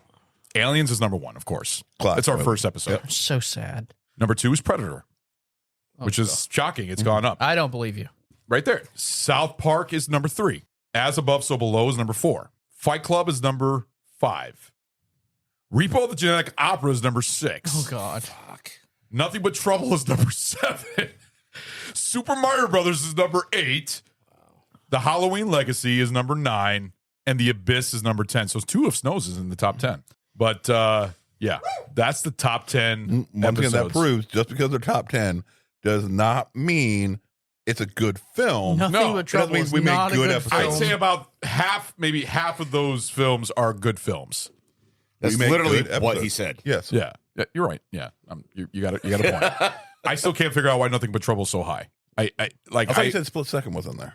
it went down. No, Split Second Chase said is Split Second was. no, No, he did. Ghostbusters is number 11. Split Second is number 12. Yeah, because last I heard, Split Second Really? was in the top 10. Yeah, and then Lost Boys, then We Princess reference Bride. it a lot. We do. We reference it a Yeah, lot. that's true. Star That's true, Wars, so. the original trilogy, is number 13. Black Hawk Down is number 14. Rogue One is number 15. Cocktails, number 16. You should totally listen to Rogue One more often and give it some views and listens just because I almost died for that This is episode. weird. Our top 5 TV shows of all time is number 17. Fury is number random. 18. Mighty Python and the Holy Grail is number 19. Spaceballs is number 20. Yeah. So we actually, in our top 20, is a tasting room episode. That's fine. There's not to be expected. Although that might say there's- something about us. there's two. Talking about shows. I missed one. Sorry. Our top 5 90s teen comedies is one of our top tasting room episodes. That vibes with the demographic. Interesting. Teeth is is there. The Mask, The Batman, Fifth Element, Patriot, then Aliens Extended Recut Edition. the one where I recut. The Room is in the top 20. Top 5 movie monsters and creatures of all time. You've given more than 20, Underworld. hasn't he? He has given a lot more than fucking 20. Yeah, he's I don't know. started on our stats, and now he just won't stop till you stop. No, I'm just saying it shows Enough. the popularity of our episodes on which ones. It's just really strange. No, it shows we have no idea how well an episode is going to do based on the movie we pick. But we have no fucking clue. There's no rhyme or reason. It's just the We have content we no know. idea what the funny? fuck we're doing. But do you think What it's it funny? is. Do you think it's Yes. funny that Yes. Alien and Predator are 1 and 2, so Alien versus Predator.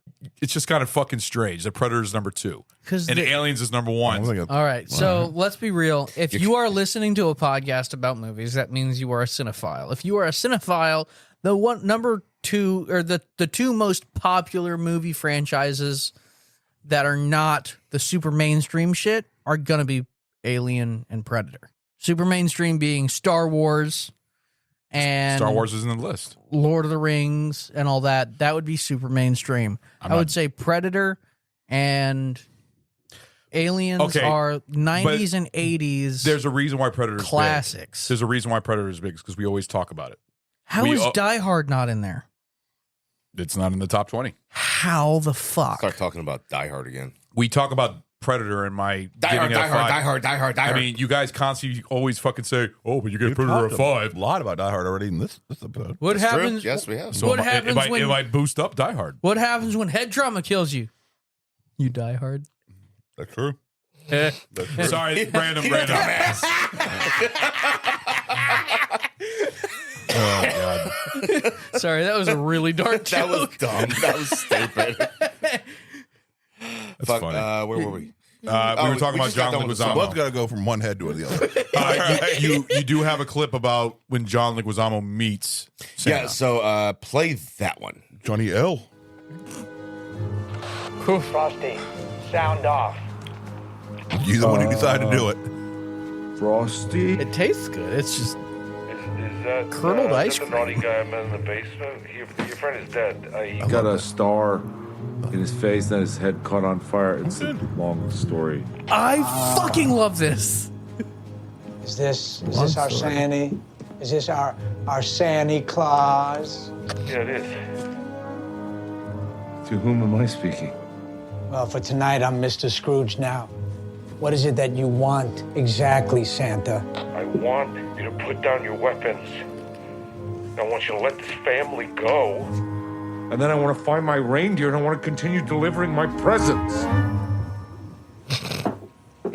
Are you fucking with me? All right, who the hell are you really, huh? Some security guard who's watched too many action flicks? Some loser ex-cop stuck in a mall playing dress-up with fat kids pissing on your lap? Stop me when I get it right. It's a little more complicated than that.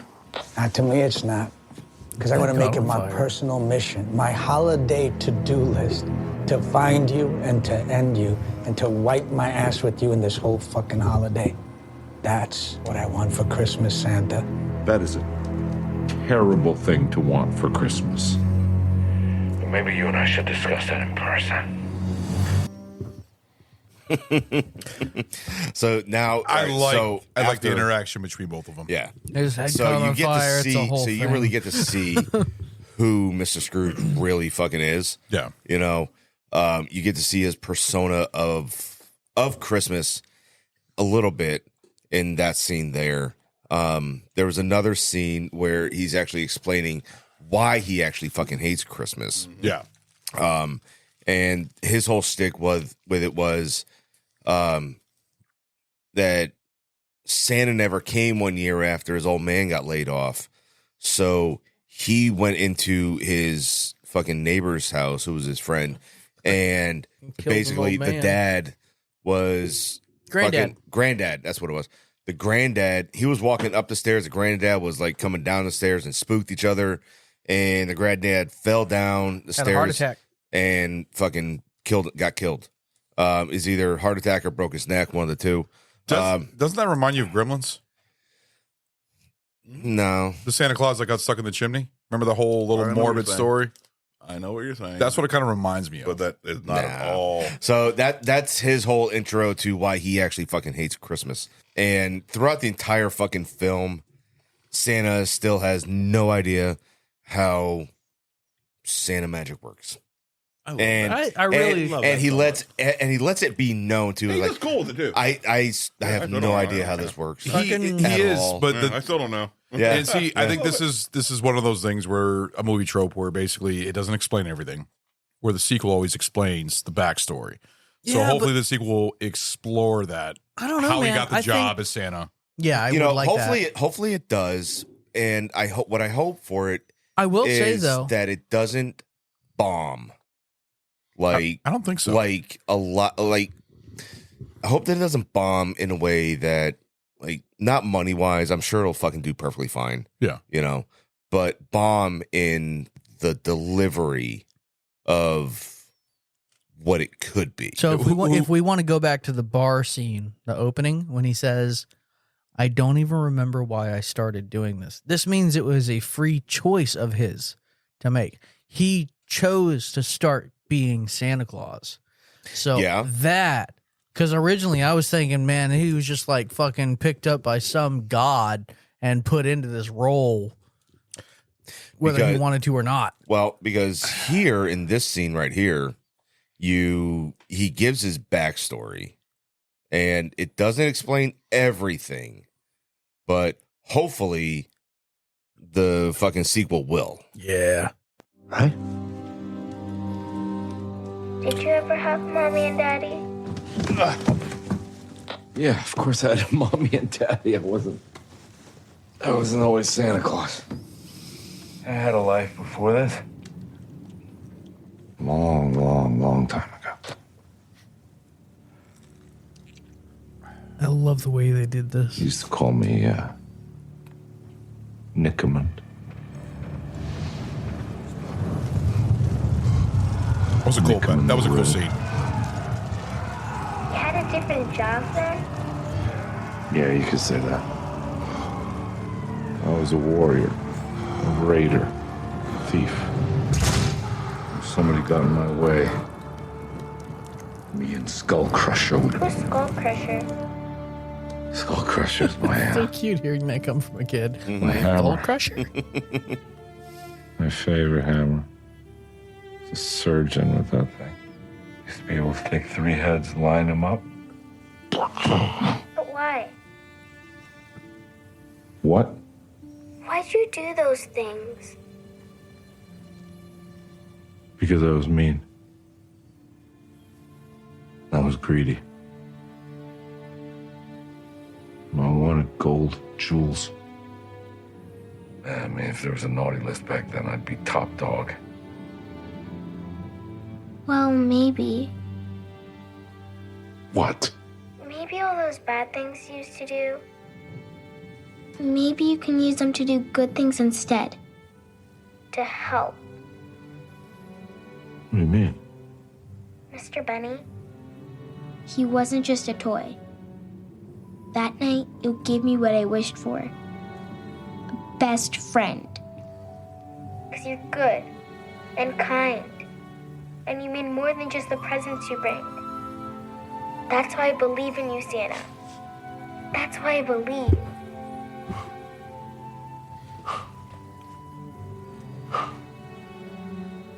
Thank you. A theory just entered my head while Okay. listening to this, talking about I don't even know why I chose to do this anymore and stuff like that. And then building upon much earlier in the show where he said Die Hard, Home Alone, and the Santa Claus were the 3 main influences on this film. What if this is a backdoor reboot of the Santa Claus and he was a Viking and he accidentally slayed the OG Santa, holy shit, put on the suit, and he's been doing this fucking job since then. Hence why he can die, because Santas can die and shit like that. But otherwise, as immortal? Yes. Just unaging? Holy fuck. Yes. And so it's just a backdoor retelling of the Santa Claus, and that's what they're going to show in the in Violent Night 2. Him killing shit a brick. Yes, if that is that's the way it fucking goes. They could go that. Really will. They could go. They could go that like route. A business card. He finds like a little scroll or whatever. Which, by the way, I loved the good list and naughty list. Yeah. I loved the way they did that. Yes, I was like that was that's fucking perfect. I thought that was amazing. You know what though? That's kind of on brand for some of the magic stuff you see in the Santa Claus. Yeah, where it is, and he also not necessarily understanding the whole thing. So, which would explain, because you didn't have a Santa there explaining to you what happened, because you killed him and fucking put on his suit. So you're saying that it's more of like a R-rated version of the Santa Claus, where basically he kills the original Santa Claus. Yeah. Well, it's not a prequel. It's a soft reboot. Yeah, that could. You know what? Picking up 1,100 years after. Yeah. Dear Violent Night, don't do this to us. I need something better. Or Dear Violent Night, please do this to us. Okay, I want to see these asshole elves. Would you all say shit like that? Would you all say it's going to be intriguing on what we see? I mean, I think absolutely. I think we're all going to be very excited to see what's going to be happening in the sequel, and hopefully we're not. As long as they do make the fucking sequel, I think it'll do well. What I don't want to see with a sequel to this movie is some sequels are done right, some are turned into just fucking totally fuck up what they already have set in stone. If we get to see the elves, I want them to be these little bulbous, lumpy-headed motherfuckers. Yeah, don't be magical creatures like and fucking red Disney. caps and shit like that. Yeah. I want proper fucking fae. But I'm and like their houses are decorated with the bones of children and shit. Okay, What the fuck? Okay, that's fae. That's true. But what I'm saying is that when it comes to a common trope of sequels, sequels are religious usually freedom never the best. It's very rare that a sequel is better than the original, but it comes a rarity, like Godfather Part 2, Aliens, stuff like that. There's movies that the sequel is better than the original. Maybe this could happen with this one. You never know. Well, even if the sequel is not as long as they make the sequel, okay, Right. even if it's not as good as the original, as long as they don't totally fuck it up to the point to where it like destroys the first one. Here's my idea of what the sequel is probably going to be about. So Santa had spent this past fucking millennia not fucking with humans' lives. Yep. But with the experience that he had with Trudy and being able to do a good thing and help reaffirm her belief and the just belief getting of all really of them. involved now. So he's like, fuck it. I'm now going to spend my Christmases looking for the child in the most fucked up situation, and I am going to save them. I'm really glad that you brought that up. I just like now. I that. really am, because so there's a deleted scene which I fucking hate. I really, really wish they had kept this in the movie as like the end credit scene that you see in a lot of movies. Is this one they got rid of, but they were going to keep it as post credit? I don't know if they were going to keep it or not. But it should have been. Me personally, I think this thing should have been in the fucking movie, in the end credit scene. So, do you remember when he's delivering all his presents and he comes to the house to where the dad is passed out drunk? Yes, and he takes the beer. And he takes his beer. Yeah. Right? So, he leaves that house. Okay. And he does everything he does in the fucking movie. This end credit scene, he comes back to that house and he's all fucked up. And the dad wakes up and Santa has a very nice dialogue with the dad. And he basically tells him, you need to be better. You need to sober the fuck up and stop being such a shitbag. You have a beautiful little girl, a baby in her crib, and they pan over in the scene to a baby in her crib in the living room and shit, asleep. And Santa tells him that I will be back.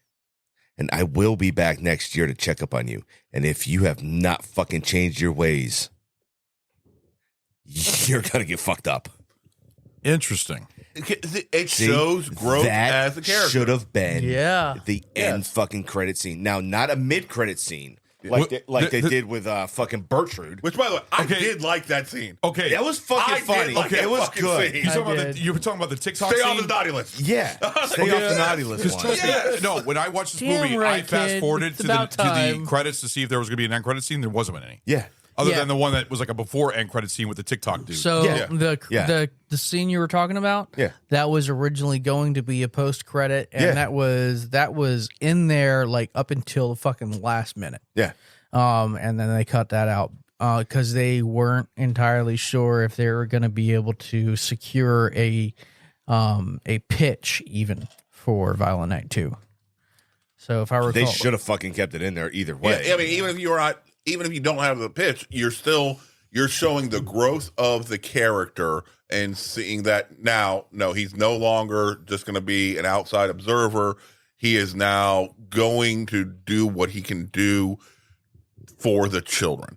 Yeah. All right. And so, even if we never got a Violent Night 2 after that scene, cool. I think enough people probably would have bitched, moaned, and complained to a point to where they would have been forced to fucking make one. Okay, so because that's happened before. How would you feel then if a few years go by and he's just wrecking shit on these piece of shit dads and moms and shit like that, just wrecking shit, and then enough he turns into Krampus. Enough of humanity's like, we got to stop Santa because he's an asshole and shit like that. So he's going against like the military or whatever the case now you're may fucking be. coming to a stretch. Now What- you're This is what happens in Hollywood. They jump the shark. Terrorist motherfucker who's coming in on every Christmas just to wreck people's fucking shit. And of course, He's not John nobody's Wick. the villain in their own story. No, so they're not. all like, this random asshole just came in and beat the shit out of me. All right, no, we got to stop him. So like a police force or like National Guard or whatever is out to stop this Christmas psychopath. Okay. All right. So, you're going way off of The way off of it there. This is what I think. Now just thinking about it, because we're doing Christmas Horror Story next week, which I think is Krampus versus Santa Claus from what I can see. What if this is, and that wasn't, it is, it's Krampus versus Santa Claus. So what if this is actually going in that route in the, more popular, because this movie's more popular, they will do a Krampus versus Santa Claus. They could definitely do that. But then they got to bring in Krampus in this universe soon, like a real Krampus. I think that's very doable. Because Krampus is Norse Germanic, Yes. so that would work. As of January, this was very beginning of this year, January 23rd. Tommy Wirkola confirmed that Violent Night 2 is in development, but this was in January of this year. So, And I then don't there's the strike, see. which is finally over. Finally over. Yeah. I'm excited about this. If the sequel even gets made, I mean, it's greenlit. It's already in production, so it'll probably be released. If they work on it this year, then it could be released on probably November of next year. I don't see it getting released maybe until 26 or 25. I would say 25. 25. Not necessarily. If they To do it right, to do it nicely, there doesn't need to be a lot of CGI. No, there's no CGI except for the reindeer and the Christmas list. It's very minimal. CGI, very minimal. So it doesn't need a lot of heavy post production. Depends on how they go with it. Yeah. But if they spent their time, like the directors, because the directors could still work, but the writers couldn't. But if they spent their time, if they already had the story, already basically pre-planning their shots, pre-planning everything the best they possibly could, in order to streamline the process as much as possible during this off time, then that would cut down the editing time required. So you got 6 to 12 weeks of filming, and let's say another 12 weeks of post-production. If they've cut everything down as trim as they can, they could make it out for this Christmas. Maybe. Not 2023 Christmas. Yeah. Next year. Yeah. Yeah. They could. Yeah, I mean, it'd be interesting. I hope they do. I really do. I'm excited when we see it. I'm not gonna lie. Yeah. But also, it then depends on the shooting schedules that everybody else has already committed to, like David Harbour with Stranger Things, and like I said, I'll take a wild guess and say his Scrooge stardom won't be returning. His stardom is becoming really Stranger Things Maybe isn't Scrooge becomes coming Krampus? back for like another 2 years. No, I think it's going to come Frankenstein's back. monster? I think it's going to come back sooner since the strike is over with, because they already were halfway through filming. Yeah. So I don't know. No, you're looking at 2025, 2026 before. Stranger Things? Yeah. They've already said that. Yeah. Jesus Christ. You got to remember, like, all the fucking CGI shit they got to put in there, all the editing. I know. Great fucking show, by the way. I mean, and there's a good chance they might, with what they've already have in the can, they'll break it up into two parts. 2-part again. season. Yeah. With a long fucking break. Because they were already talking mid 2024 before the strikes even happened. Yeah. Before this season was going to be released, and then you add minimum 6 months, minimum. So you're looking 2025 realistically at the earliest. Yeah. So the question for you guys: do you remember from mid 2010s? So from like 2010 to like 2016, I think it was. I don't remember the exact time frame. But do you remember, I don't know if you guys do, what Mark Wahlberg said about 9/11? Yeah. Right? No. Yeah. No? He said that if he was on the planes, it would have never happened. His ass almost got canceled for that. Yeah. And he retracted everything that he said about that. Right? He had the nuts to say that? He did. He did. And I'm impressed in all Morgan's the wrong character, ways. Cam Ginganot. Gigantic nut? The What? guy who's big in parts of Asia. Gigadent. The guy who's big in Asia. Parts of Asia, I'm sorry. Yes. Right? His little line right there. It's actually just a Shit in movie the called movie. Parts of Asia where he plays a giant. That's why they can't go to a restaurant, because he's a giant. Oh, Godzilla. Oh, shit. Yeah, his little line right there was from fucking Wahlberg. Fucking That speaking out of his is- ass on that one. Fucking hilarious. Yeah, I heard him. I saw that part and I just thought, like, I kind of froze up for a second. Like, I needed some time to really absorb this stupidity. Yeah. What was nice about this movie, it didn't take any, it took a lot of proclivities with shit. Yeah, they did. You know, that happened prior to the movie being made. And it was a thing where it seemed like it really just didn't give a flying fuck about, like, stereotypes or Well, it was- different fucking rules. Like, you need to follow these fucking rules for this script, and you can't say this, that, and the other. No, somebody walked You in there know? and they said, fuck them. Let's do it. Yeah. Well, like when they're fucking in the living room when he's telling her to fucking grab his junk. You know? Like, well, I'm not gonna grab his junk. I've seen you pick brains out. Well, that's fine. You want me to pick his brains? Fine, I'll pick his brains. But I'm not gonna fucking grab his junk. Yeah, that's a different thing, man. You know? I have and respect fucking, for that chick. what's his name? Krampus. Well, I'll fucking do it. Yeah. You know? So, like, it's like there's because Krampus was a team player. He was. He was a go. No, my man was fucking Always down has for been. anything. Which, by the way, we did a nice Krampus episode 2 years ago with you. That was fun. Yeah. That was a fun one. That was your first one. I think so. Yeah. That was your first episode. That was a fun one. My first one kind of sucked. Why? You were in Halloween. That's a very good episode. No, my first hosting. No. Which one did you first host? Oh, shit, dude. So was my first hosting. It was Sphere. And Yours was fucking hard. I know. That's why it sucked. But What I love dreams the may movie. come. I know, but I love the Seriously, movie. You went down It the was a serious good movie. route. It was a good episode. Good movie. It's a good movie. It was a good episode. I think, like, for what I was talking about, the Sphere was great up until I was like, I don't know what else to talk about. Let's talk about all the characters. Was that seriously your first hosting episode? Yeah. Yeah, it was. And I was like, I don't know what else to talk about. What do you think of this character? And what do you think of that character? That dragged on And- so fucking And- long. You analyzed every single fucking character in the movie, including the fucking. And then I wanted to start a shotgun. The fucking goddamn talks we had afterwards. You were like, man, I don't know if we can do any more Chase episodes. Fuck. Listen. What the fuck was that? I got better. But then you stepped the game up when you came with the Fifth Element. Yeah. The Fifth Element was a fun episode, especially when we had the whole argument between Vin Diesel being the voice of the taxi driver. The finger. Yeah. And he was the voice. Indeed. So Stu still didn't believe it. I remember you were so. Me and him both agreed that it wasn't him. But then after further research, Surprise, it showed that it was. motherfucker. Yeah. Bow ties, motherfucker. That was a fun episode. Full So- supplies, motherfucker. Who is now? This can be anybody. Who is your favorite character? Fucking David Harbour. Yeah. Yeah. Okay. He was the best part of the movie. I'm sorry. He stole the show playing Santa. He did a fucking great job. He played a badass Santa, which we're not used to seeing. Mm-hmm. We're not used to seeing a badass Santa.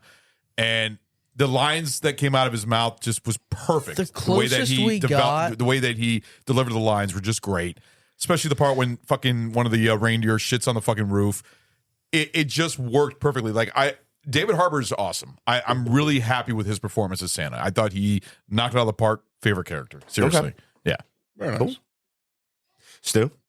I mean, David Harbour was amazing, of course. That's a super easy answer. Yeah. So I will go with Krampus. Anytime he was on the fucking, He fucking screen, stole the scene. It was just like, God damn it, he is so Yes. fun. Yep. He is so fucking fun. Yeah. And he is really, really enjoying his job. Yeah. I'm happy for him. Especially when they're doing the. He the died like a presents. fucking pussy, though. Yeah. He died He like got a jumped. Yeah. Yeah. Chase. Who is yours? 3. All right. He is an elf. Okay. He is the size of one. Yeah. He's a short fucker. He was funny. It's between Trudy and Trudy was good. Trudy did a and- really and- good fucking job. and Nicomund. But Scrooge fucking laid it down too, you know? Yeah. This is such a great cast in Gotta this pick. movie. Bjorn. Bjorn was fun. Bjorn was fun.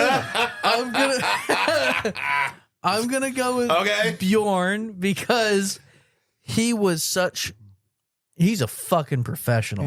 Yeah. You know? I don't know if you've ever worked with anybody in a security related field Uh-huh.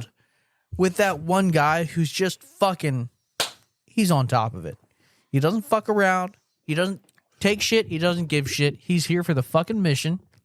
That's it. And he's the first one to recognize this might be fucking Santa Claus. Yeah. And he's This might be fucking Santa Claus. how did you know about the Huffy? Dude, I He's the only one that fucking. Holy loved shit. it. Really? He went up the fucking chimney. He had a pulley system and rigs and a belt. Nobody can fit up there. It's just, and you could see the wheels turning in his brain going, I saw this motherfucker turn into glitter. That's fucking Santa. So, discounting, because I feel like by default, you have to love Nicomund Yes. better than everybody else. Yeah. So without Nicomund being in the running, Bjorn. Okay. Nice. He's very the cut and dry fucking professional going, Santa Claus fucking real? I mean, that would rock my fucking shit.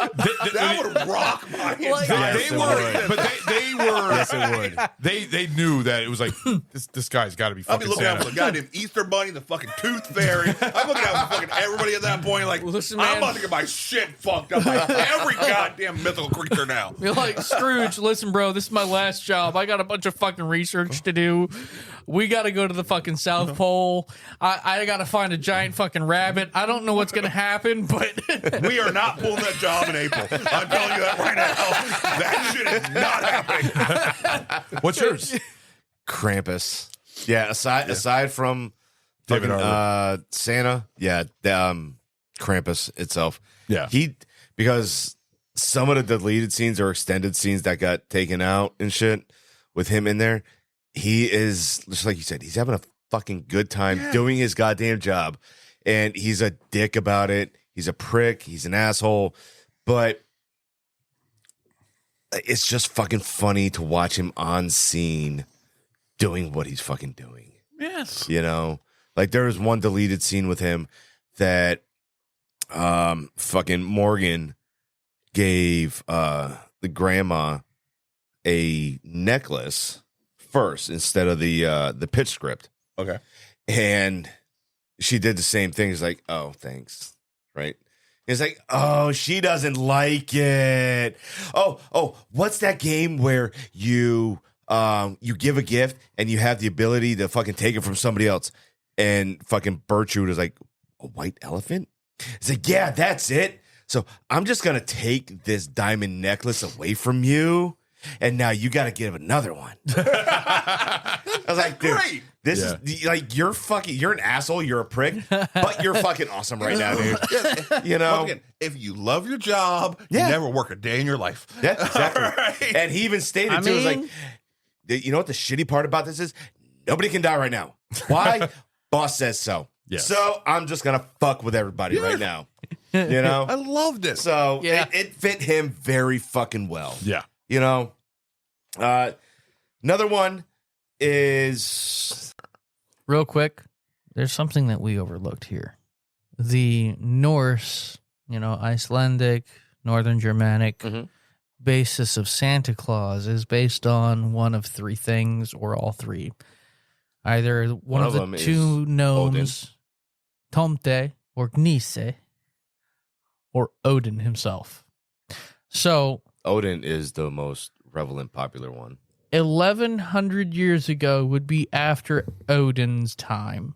Do we think he's two gnomes in a fucking coat? I will fucking hit you right between the glasses. The fuck, right? And the reason I keep saying 1,100 years because he talks about how That's long what he's he been says. married Yes. to his wife, and I'm assuming his wife was his wife prior to You this. talk about So- during when he was a warrior. Yeah, yeah. So he had to per Santa Claus, you need a fucking wife. Actually, 1,100 years ago would be the end of the Viking Age. Okay. Okay. That'd be year 923 AD. So that would be like pretty much the ass end of the age of the Viking. Okay, which that means he's still a Viking. Yeah, I'm just... He's a Viking Santa. I know that. I'm just... Because the Santa lore does kind of stem from Odin in the Norse Germanic traditions. Yeah. Huh. All right. Did he fucking kill Odin? No. No, he killed Santa highly Claus. fucking doubt Oh, that one. yeah. I think you're looking too much into it. He's piggybacking on the Santa Claus theory yeah, where the- Odin was Santa Claus. from He Santa killed Claus. Santa Claus, thereby he killed Odin, and he had to take over the role. Did he bring upon Ragnarok? And fucking- God, really? That explains the shithole that we live in now. We are living in Ragnarok. All right. Fuck. What the fuck? We're missing a few key components for that. There's no Fimbulvinter. There's No. there's no big dog. Nope, there's no sea serpent Yeah. going on. So We got Nessie. Maybe. Lock the sponsor. I think Nessie's a a little. little bit bigger than that. Bigfoot. We got Bigfoot. It's a lot bigger than that. Last I checked, Bigfoot's not part of Norse It has to grow. All right. There was no Yetis in fucking northern. No. No. Okay. Well, you have the ice giants that, if you That's- really want to dig into it, they aren't really the same. Isn't that Marvel? No, that's That's Norse that- mythology. That's Really? from Norse mythology. Yeah. I don't know. I don't know. So Marvel sorry. took I'm the, done when it comes to that. I generalized have no idea idea. Yeah. and then comic file. Marvel was Okay. like, ooh, Okay. that's some really good storytelling. I'm just gonna take this over Yeah, they here, just took add the- some Gotcha. sprinkles, Okay. and go I got with it. I got it. So, what would be your favorite kill? Okay, mine would be in the game room. In the Yeah? basement. Yeah. With the star? Dark Star, yeah, That that's was mine That too. was very- just the whole fight scene itself, it just felt like Well, no, not fight scene. Death. Death, yeah. no, just straight death. Then Yes. it would probably be the motherfucker, the first death, the guy getting impaled. By the icicle. Icicle. Yeah. Yeah. Mine is the pool hall, him set on fire and everything else. Mine's absolutely the star to the mine right eyeball there. catching on fire, and him just like, oh. Yeah, that's my favorite one right there. Yeah. To me, that whole fucking scene was great. That to me, that was my favorite. The sledgehammer scene was great. I'm sorry, I know you're going to ask about the scene too, right? Sledgehammers were good. For the kills, there was a lot of kills in there. What is your favorite kill? Is all I'm asking. The pool hall scene. Okay, when the guy set on fire. Okay. Oh fuck! Now I forgot about the goddamn snowblower too. Yeah, that was a good one. Yeah. Or John Leguizamo going up the fucking chimney. Yeah, that one's mine. Getting torn at apart. The very end. At the very end. That's the way he appeared. There's so. Holy shit, that was awesome! Man, I did this shit on a hunch. That worked Shitty out part great. is, though, he got fucking shot in the back like half a dozen fucking times. Jackass. That was the bad part about that scene. Yeah. And so. The fucking paramilitary guy should have died slower. Yeah. I think. Yes, absolutely. For being traitorous to the Lightstones, just being a general douchebag, and for shooting Santa Claus, he absolutely should have taken a lot and longer his to die. defense, though, he didn't know what the fuck was going on. He didn't know this motherfucker Santa Claus. It's a Do dude you dressed up think as he Santa saw Claus. that that whole shit? scene happen? He just saw this man Yeah. standing on top with a weird fucking body shaped thing. Well- He's like, that's not one of my guys. So I'm removing him from the equation. Let's be real. right now. He's looking at a guy who's been dressed as Santa all night. So he's either Santa Claus, a mentally ill motherfucker, or a mall Santa that is also trying to run his own gambit, or a homeless guy that found Santa clothes for no reason. In every Santa situation, style clothes. short of him being the real Santa Claus, is more plausible than him Correct. being the real Santa But Claus. two So out of- you are removing that from the equation. But two out of three of those possibilities still mean you're the asshole. Because if just somebody that's mentally ill, why are you shooting them? You could probably call somebody about this. Secondly, You're being very he gentle. I know I am. But They secondly, are robbing and killing people. What part of them being gentle is ever a part of the situation?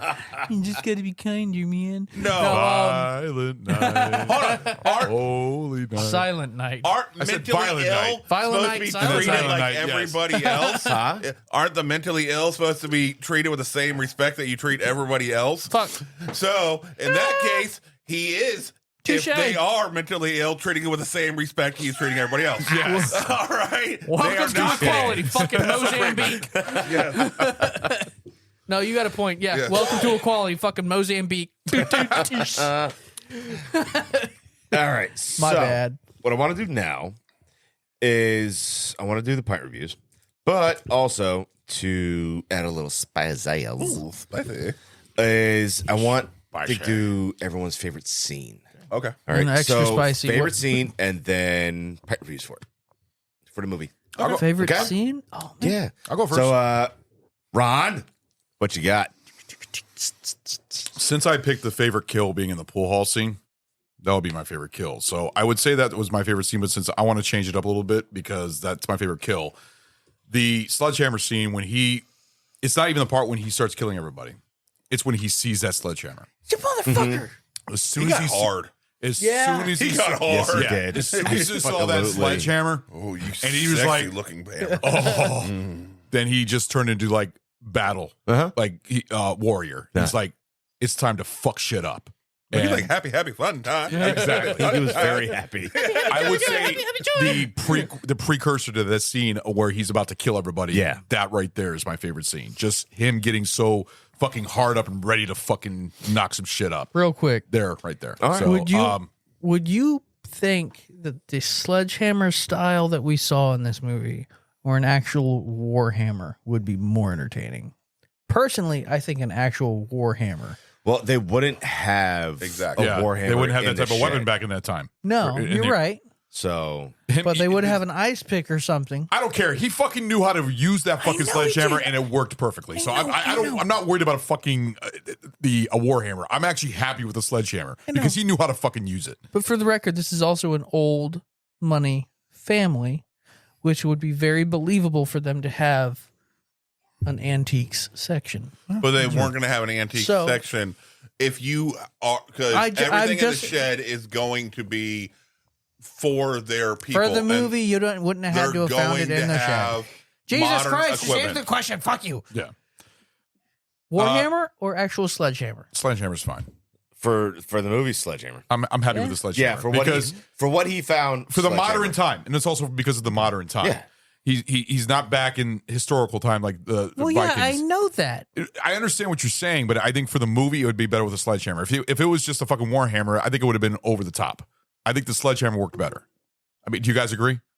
I thought that it was a nice evolution to show of the hammer that he had. Yeah. Yeah. And then this is a nice modernized version of what he had. Exactly. What they showed him, what Skull Crusher. Well, the only reason I say that is because you would never wield something like that in those days. What? But that's what he hammer? Yeah, a hammer you that would. big. Yeah, you would. But that's what he wielded. If you had the ability to. Yeah. You had certain individuals that would. Okay. Here and there. Yeah. I'm sure. But yeah, that's my scene right there. The precursor to the scene when he starts knocking shit up. Okay. Just him seeing that hammer and just getting ready, like, this is me, and I'm about to fuck shit up. For Pine reviews for this movie was fun. I fucking enjoyed the hell out of this movie. To me, this is also a very good guy Christmas movie. You know, just a badass Santa kicking ass, and a good guy too, and not a villain. I mean, this was a lot of people. You look at the fucking poster, it looks like it's like a villainous Santa, but this is actually a good Santa, and I thought that was He's really an anti-hero. Yeah, He's I wouldn't call it an anti-hero. Well, a hero doesn't really go on a rampage. An anti-hero absolutely does. That's what Deadpool So a does. hero song would work during the hammer scene.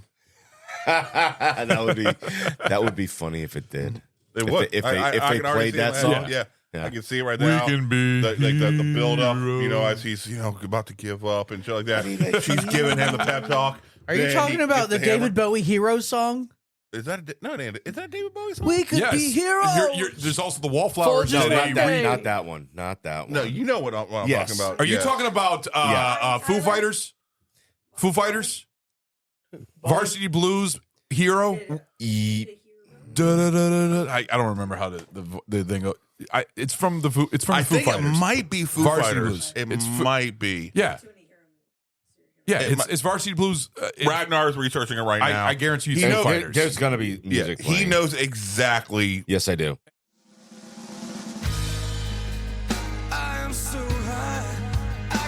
Wait a minute. That's This fucking one? Nickelback. It's called fucking Hero, dickhead. No, I know. It's just I thought it was Foo Fighters. Get to the build up. Yeah. No. Look at the Foo Fighters Hero. I'm literally playing everything. Yeah, that's it. No, that's not the one he's thinking of. This isn't the one you're thinking of?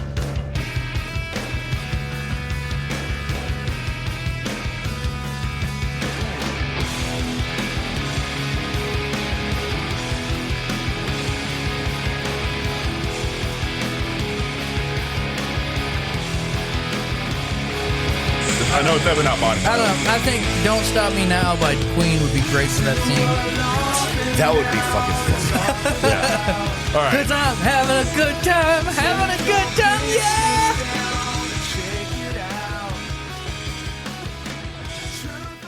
Now there's gonna. Oh, damn it! I don't have TikTok, do I? No, I found it on Instagram, but then they came up with TikTok things. Fucking, I'll install TikTok. Do I got to set up TikTok? Fuck me. You need to get a TikTok so I can send you some shit on there and spam you. Cause Plus, we have a Barrel Age Flicks TikTok. If everybody out there in podcast, Barrel-Age Flicks, fucking everything. All right. Hey, I don't like social media. I don't. I'm not social. then be media. Okay, so anyways. Pine reviews. As soon as somebody figures out. All right, so like I said, this. Wait, where's that skillet? Wow. Yeah. Okay. All right. like I said, this was a very enjoyable movie. I can see watching this every Christmas. This is the guy. Maybe random noises come from my phone. I ain't gonna be penalized. I'm trying to get Jesus the shit loaded. Christ. Complete lack of professionalism here is actually just on par with Barrel Age Flicks. Never mind. Continue. I'm trying to every single time. All right, so no, seriously, this movie is very enjoyable. I fucking love this. David Harbour was a great Santa. I think he did a magnificent job. John Leguizamo, great villain. Beverly D'Angelo, I thought she was great as a fucking cursing fucking like badass grandma. Some of the other actors I didn't really care for, and there's a lot of cheesy parts, but enjoyment's gonna be a 5 for this. Sweet. This is a fucking 5. I thoroughly enjoy this. I am so glad that I'm glad I saved this for this episode instead of watching it last year. So it's definitely going to be a new tradition to watch this every year, every Christmas. My critical's not going to be as high because there were some cheesy parts, and I know it was meant to be that way, but there were some parts it was like a little cringy, but still well made. The action, the choreography, the lines, David Harbour's lines, he knocked it out of the park with everything. There was a lot of great things. So I'm not going to give it a low critical score, but I'd say I'd have to give a critical of a. I'd say I'll go a 4. I'll go a 4 for critical. Yeah, Nice. it's not going to be a 5, but it's definitely a 4. There's some parts that I wish that could have been changed a little bit. Some even music parts, some score parts I didn't care for. Some lines here and there, but it was a very enjoyable movie, and I recommend this. Like, definitely go fucking watch this movie. If you want a badass Santa, fucking watch this. Watch David Harbour. This was so fucking enjoyable. There's so many scenes that just make you laugh. I mean, like I said, I laughed. I don't laugh a lot in movies. And you can ask Sammy. I did laugh in this. I was like, that's fucking great. Good. Like, I was very happy with this. So yeah, a 5 and a 4. This was a great fucking Christmas movie. And it did give you that Christmas joy with a bunch of badassism. Is that even a word? Badassism? I think it is. Actually, there's even a movie about that. But seriously, great fucking movie. Chase. Enjoyment. Favorite scene and review. Favorite scene is fuck you, Ron, because you took mine. I absolutely loved when he was like, that's right. That's a fucking hammer. It's like Skullcrusher. Come here, baby. And they just fucking wreck shit for 30 fucking minutes. I love it. Yeah. That was the precursor was better. Peak choreography, if you will. It was art. Some might call it Jackson Pollock, depending on how well he was using the hammer. But it was art. I absolutely adore every moment of this movie. They did such a great job putting in. They're not changing shit around that used to always be. They're making their own world and creating their own lore for a Santa Claus. And you know what? I want my kids to grow up with this Santa Claus. All right? Yeah. Santa Claus is going to kick somebody's ass if they're trying to get you. That's the Santa Claus we need. So I'm going to give this an enjoyability rating of 5. Nice. And critically, 4.25. All right. They do such a fantastic job. All of the acting is great. You hate Gertrude as much as you need to. Yes. You feel that Gertrude is exactly as stuck up as she should be. It's so perfectly done. Yeah. I thoroughly enjoy that they took really the ugliest actor there and made him this kind of sniveling, trying to skate away with mommy's money type of douchebag, and really empowered his wife to be the one that kicks ass. I like that. I like a strong woman, you know? That was good. Yeah. That was a good part. I appreciate, even though she didn't know how the fuck to shoot somehow, it was still cool to see her take the initiative. Yeah. And you know what? Inaccurate fire is still suppressive. That's fine. She shot somebody in the ass. Yeah. So Shot him in the fucking dick. Was it? Oh, that's right. It was the She dick. shot That's a dude in the right. fucking That's dick. right. Yep. Yep. She And felt bad about that one, too. I wouldn't. She did. And she was fucking awesome. He was creative. Trudy was creative. I thoroughly enjoyed every minute of this movie. Awesome. Nothing felt like it was slow. The pace was great all the way through. You know what? Critically, I'll give it 4.5. Even better. Yeah, Nice. because I just going through, I can't think of anything that could be improved much, unless we found out that Santa's got his own gun club, and and he just started picking up fucking everything these bad guys had, and just started wrecking shit. Or Boomstick from Evil Dead. Yeah, yeah. See, he knows what I'm talking about. Yeah. That could have been dope. But at the same time, maybe we can see that next time, because now he's been exposed to these gizmos, if you will. Maybe he's going to take it back to the North Pole and practice for his off season. Chase, you're drunk. I certainly am. That's all right, though. That's okay. Yes, it is. Yes, it is. So was Santa. Yes, he was pissing over the fucking White House. Apparently, he had the good shit from 1895. Yeah. All right, Stu. Okay. Favorite scene's gonna be the basement game room. Yeah. It because he's not badass, but you see the hints of badass. Grab the sock with the fucking pool walls. Was it felt like such a That's why I didn't give it a 5. realistic fight. Yep, that's why I didn't give it a critical 5, because he would have fucking died. Yeah. Okay.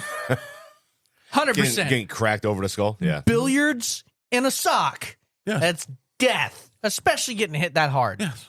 That was a fun scene. That's That why was- I that I was- picked that as my favorite kill. Yes. So that's a good one. Although, to be fair, if you didn't die immediately, that does make it slightly more satisfying. Yeah. 4.5.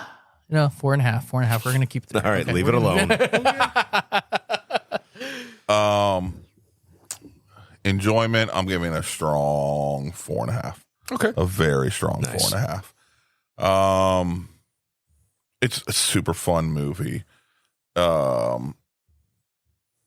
It's the right timing, I felt. Like it wasn't super long, wasn't super short. It hit that sweet spot. I think if it went on too much longer with what we were being given, it probably was started getting a little repetitive feeling. Told a good overarching story. Critically, I'll give it a 3.5. I'll give it a 3.5 critical. I mean, it's better than middle of the road. Believe it or not, I expected that from you. And I really expected that from you. So I can see that. Okay. No, it's just Is that bad? Is that good? I mean, no, it's not a bad Predictable? thing. It's not a bad thing. right. That was I guess. predictable because I could see this being like a very enjoyable movie to you. Yeah. But not like there's better ones out there. Like you'd still go for Die Hard more than this. oh, every day of the week. exactly. Every That's day why- of the week. That's why I can see that. Yeah. But like I said, I'm not shitting on this movie in any way, shape, or form. This is absolutely a suggested watch to people. I will always tell people, hey, check it out. Give it a shot. Yeah. It's stupid fun. All right. Oh, so you put this in a stupid fun genre? Yeah. Because I kind of figure that now in our show as a genre of BRLH flicks. Yeah. Stupid fun. It is. I mean, it does tell a good story and stuff like that, but you don't need to be super heavily emotionally invested or whatever. You can just sit here, watch a Santa having a bad fucking day and then wrecking shit. Yeah. All right. I'm perfectly cool with that. Exactly what it was. Exactly. Yep. All right. Yeah. And not all movies need to be these fucking $100 million fucking goddamn epic things like that. No.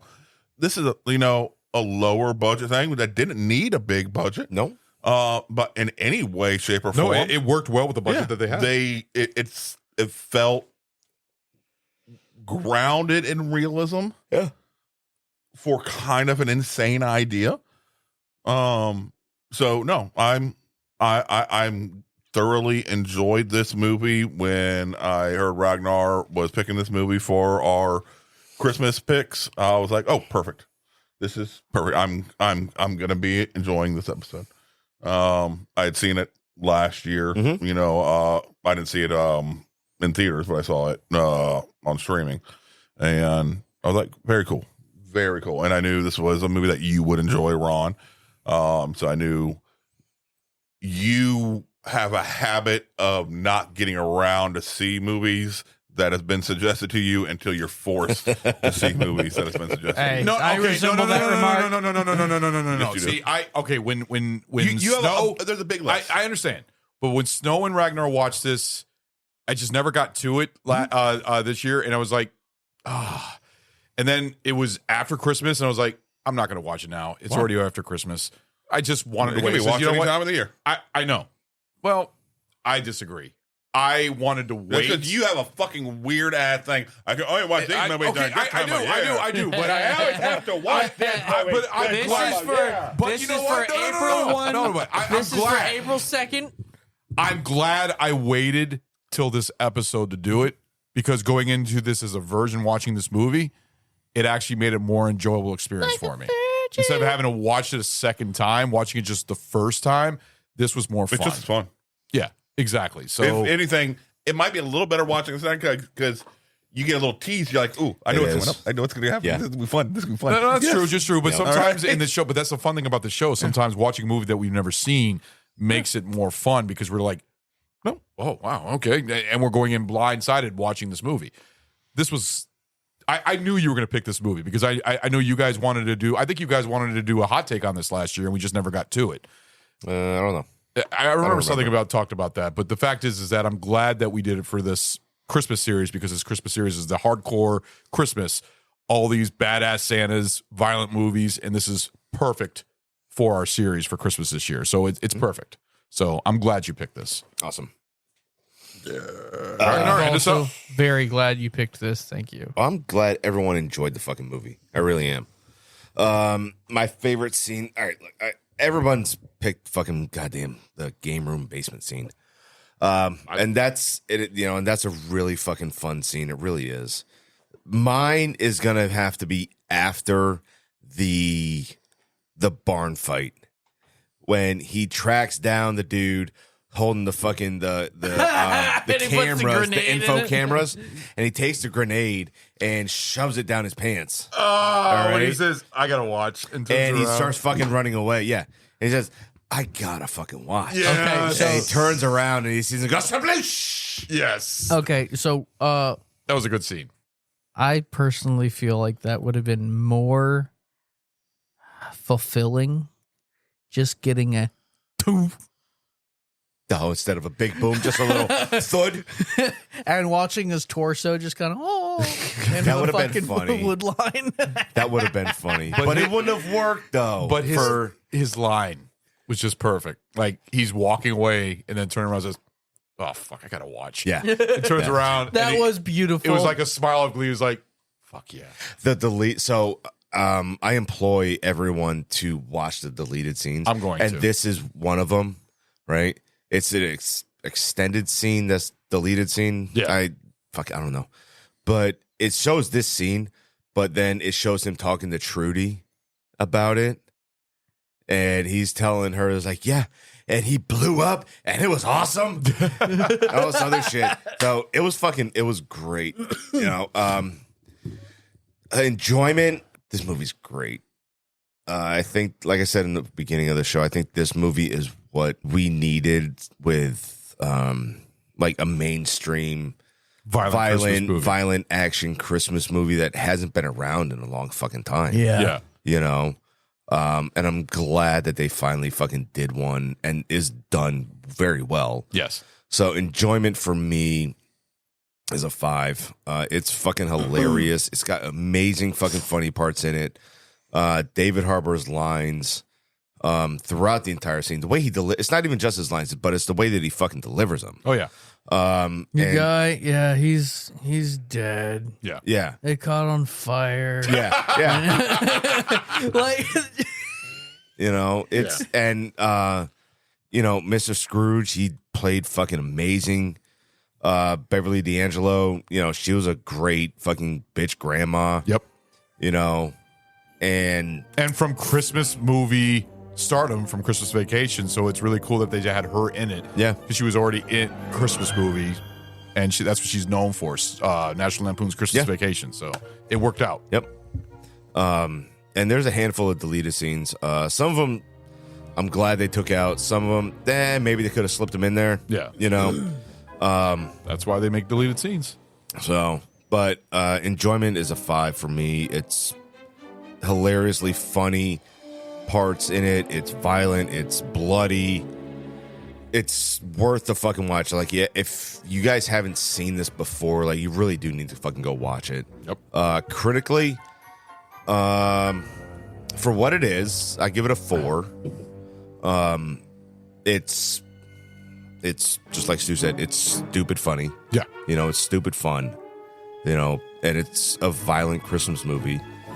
And it's action, it's blood, it's comedy. It tells it really does tell a good overarching story for how Santa would feel, how Santa could feel nowadays. Yeah. With all the greedy little shits in the world just wanting and wanting and wanting. But that little girl really put it into his mind that Christmas is still there. She's the one that saved everything. Yeah, and I give credit to the actress, the little actress. She did a great job. She did save Christmas. Yeah, but she did a great fucking job though. She did an amazing fucking job. I was very happy with her acting. I thought she was a very cute little girl that just was very, pushing Santa to take care of business. You see her change throughout the entire movie though. Yeah, along with Santa. Yeah, you see her go from being fucking loving and caring to supporting Santa in his violent tirade of taking out all these fucking bad guys. We didn't even talk about that scene about where she said kick Santa's ass or something like that, kick Santa's butt hole. And he was like, "No, anus." Yeah, anus. That's the technical. Can we say that? Yeah, because it's not naughty and everything else. Yeah, I thought that whole fucking scene right there was great. That was hilarious. I thought because he was like, "You can't say that. That's naughty." No, we're really riding the line there, kid. Can I say anus? He's like, "You could say anus." That's just, I love that. That was great. That's the technical term for it. So yeah. It was beautiful. All right. I want to thank everybody. Thank you guys for joining me on this interesting, wonderful fucking tirade of a show. Thank you for It's been amazing. This It's been movie. fun. It's fantastic. If you guys haven't seen this before, please go and fucking go watch it. And the overall, just remember the overall message of this. It's not about what you're fucking giving. Yep. It's not about gifts. It's about the people that you're around and, being kind to one another. With everything that's going on in the world right now, it's really easy to fucking be nice to somebody. Oh yeah. So go fuck yourself. Guys, this was a great episode, and make sure to join us for our next episode hosted by Chase, which is a Christmas horror story. Fuck, when were you going to tell me I'm doing that? You better get ready because we're going to be recording it. Shit. That is the next episode. And guys, I hope you guys are enjoying this Christmas series because we're having a hell of a time because we're getting close to the end of the year and 2024 is coming around the fucking corner. Season 4 of Barrel Age Flicks. Holy fucking shit. Seriously. Yo, we really started this just fucking around, hanging out on Friday nights. And now people actually pay attention. And we're family and we fucking enjoy the fuck out of this. So seriously, Ragnar, great job hosting this. And we will see you all later. Merry fucking Christmas, bitches. Hey guys, thank you for listening to our episode in our Season 3 of Barrel Age Flicks. If you like our show, please leave a 5-star rating on Apple Podcasts and Spotify. Guys, this helps out enormously. Give us a follow on Instagram at Barrel Age Flicks Podcast. If you would like to send us a special film request, please contact us via Instagram and we will give you a personal shout out on the show. We are also on Facebook and Twitter. Our podcast is available on Apple Podcasts, Buzzsprout, Google Podcasts, Audible, Pocket Cast, Spotify, CastBox, iHeartRadio, and Pandora. Special thanks to Carl Casey at White Bat Audio on YouTube for his awesome music. This guy fucking rocks. Check him out. Want to give a shout out to Sammy, one of our guest hosts on the show who does our amazing album art. Thank you, Sammy. Our podcast only exists because of listeners like you. To find other great shows, head over to deluxeeditionnetwork.com. Hope you join us for our next episode. Later, guys.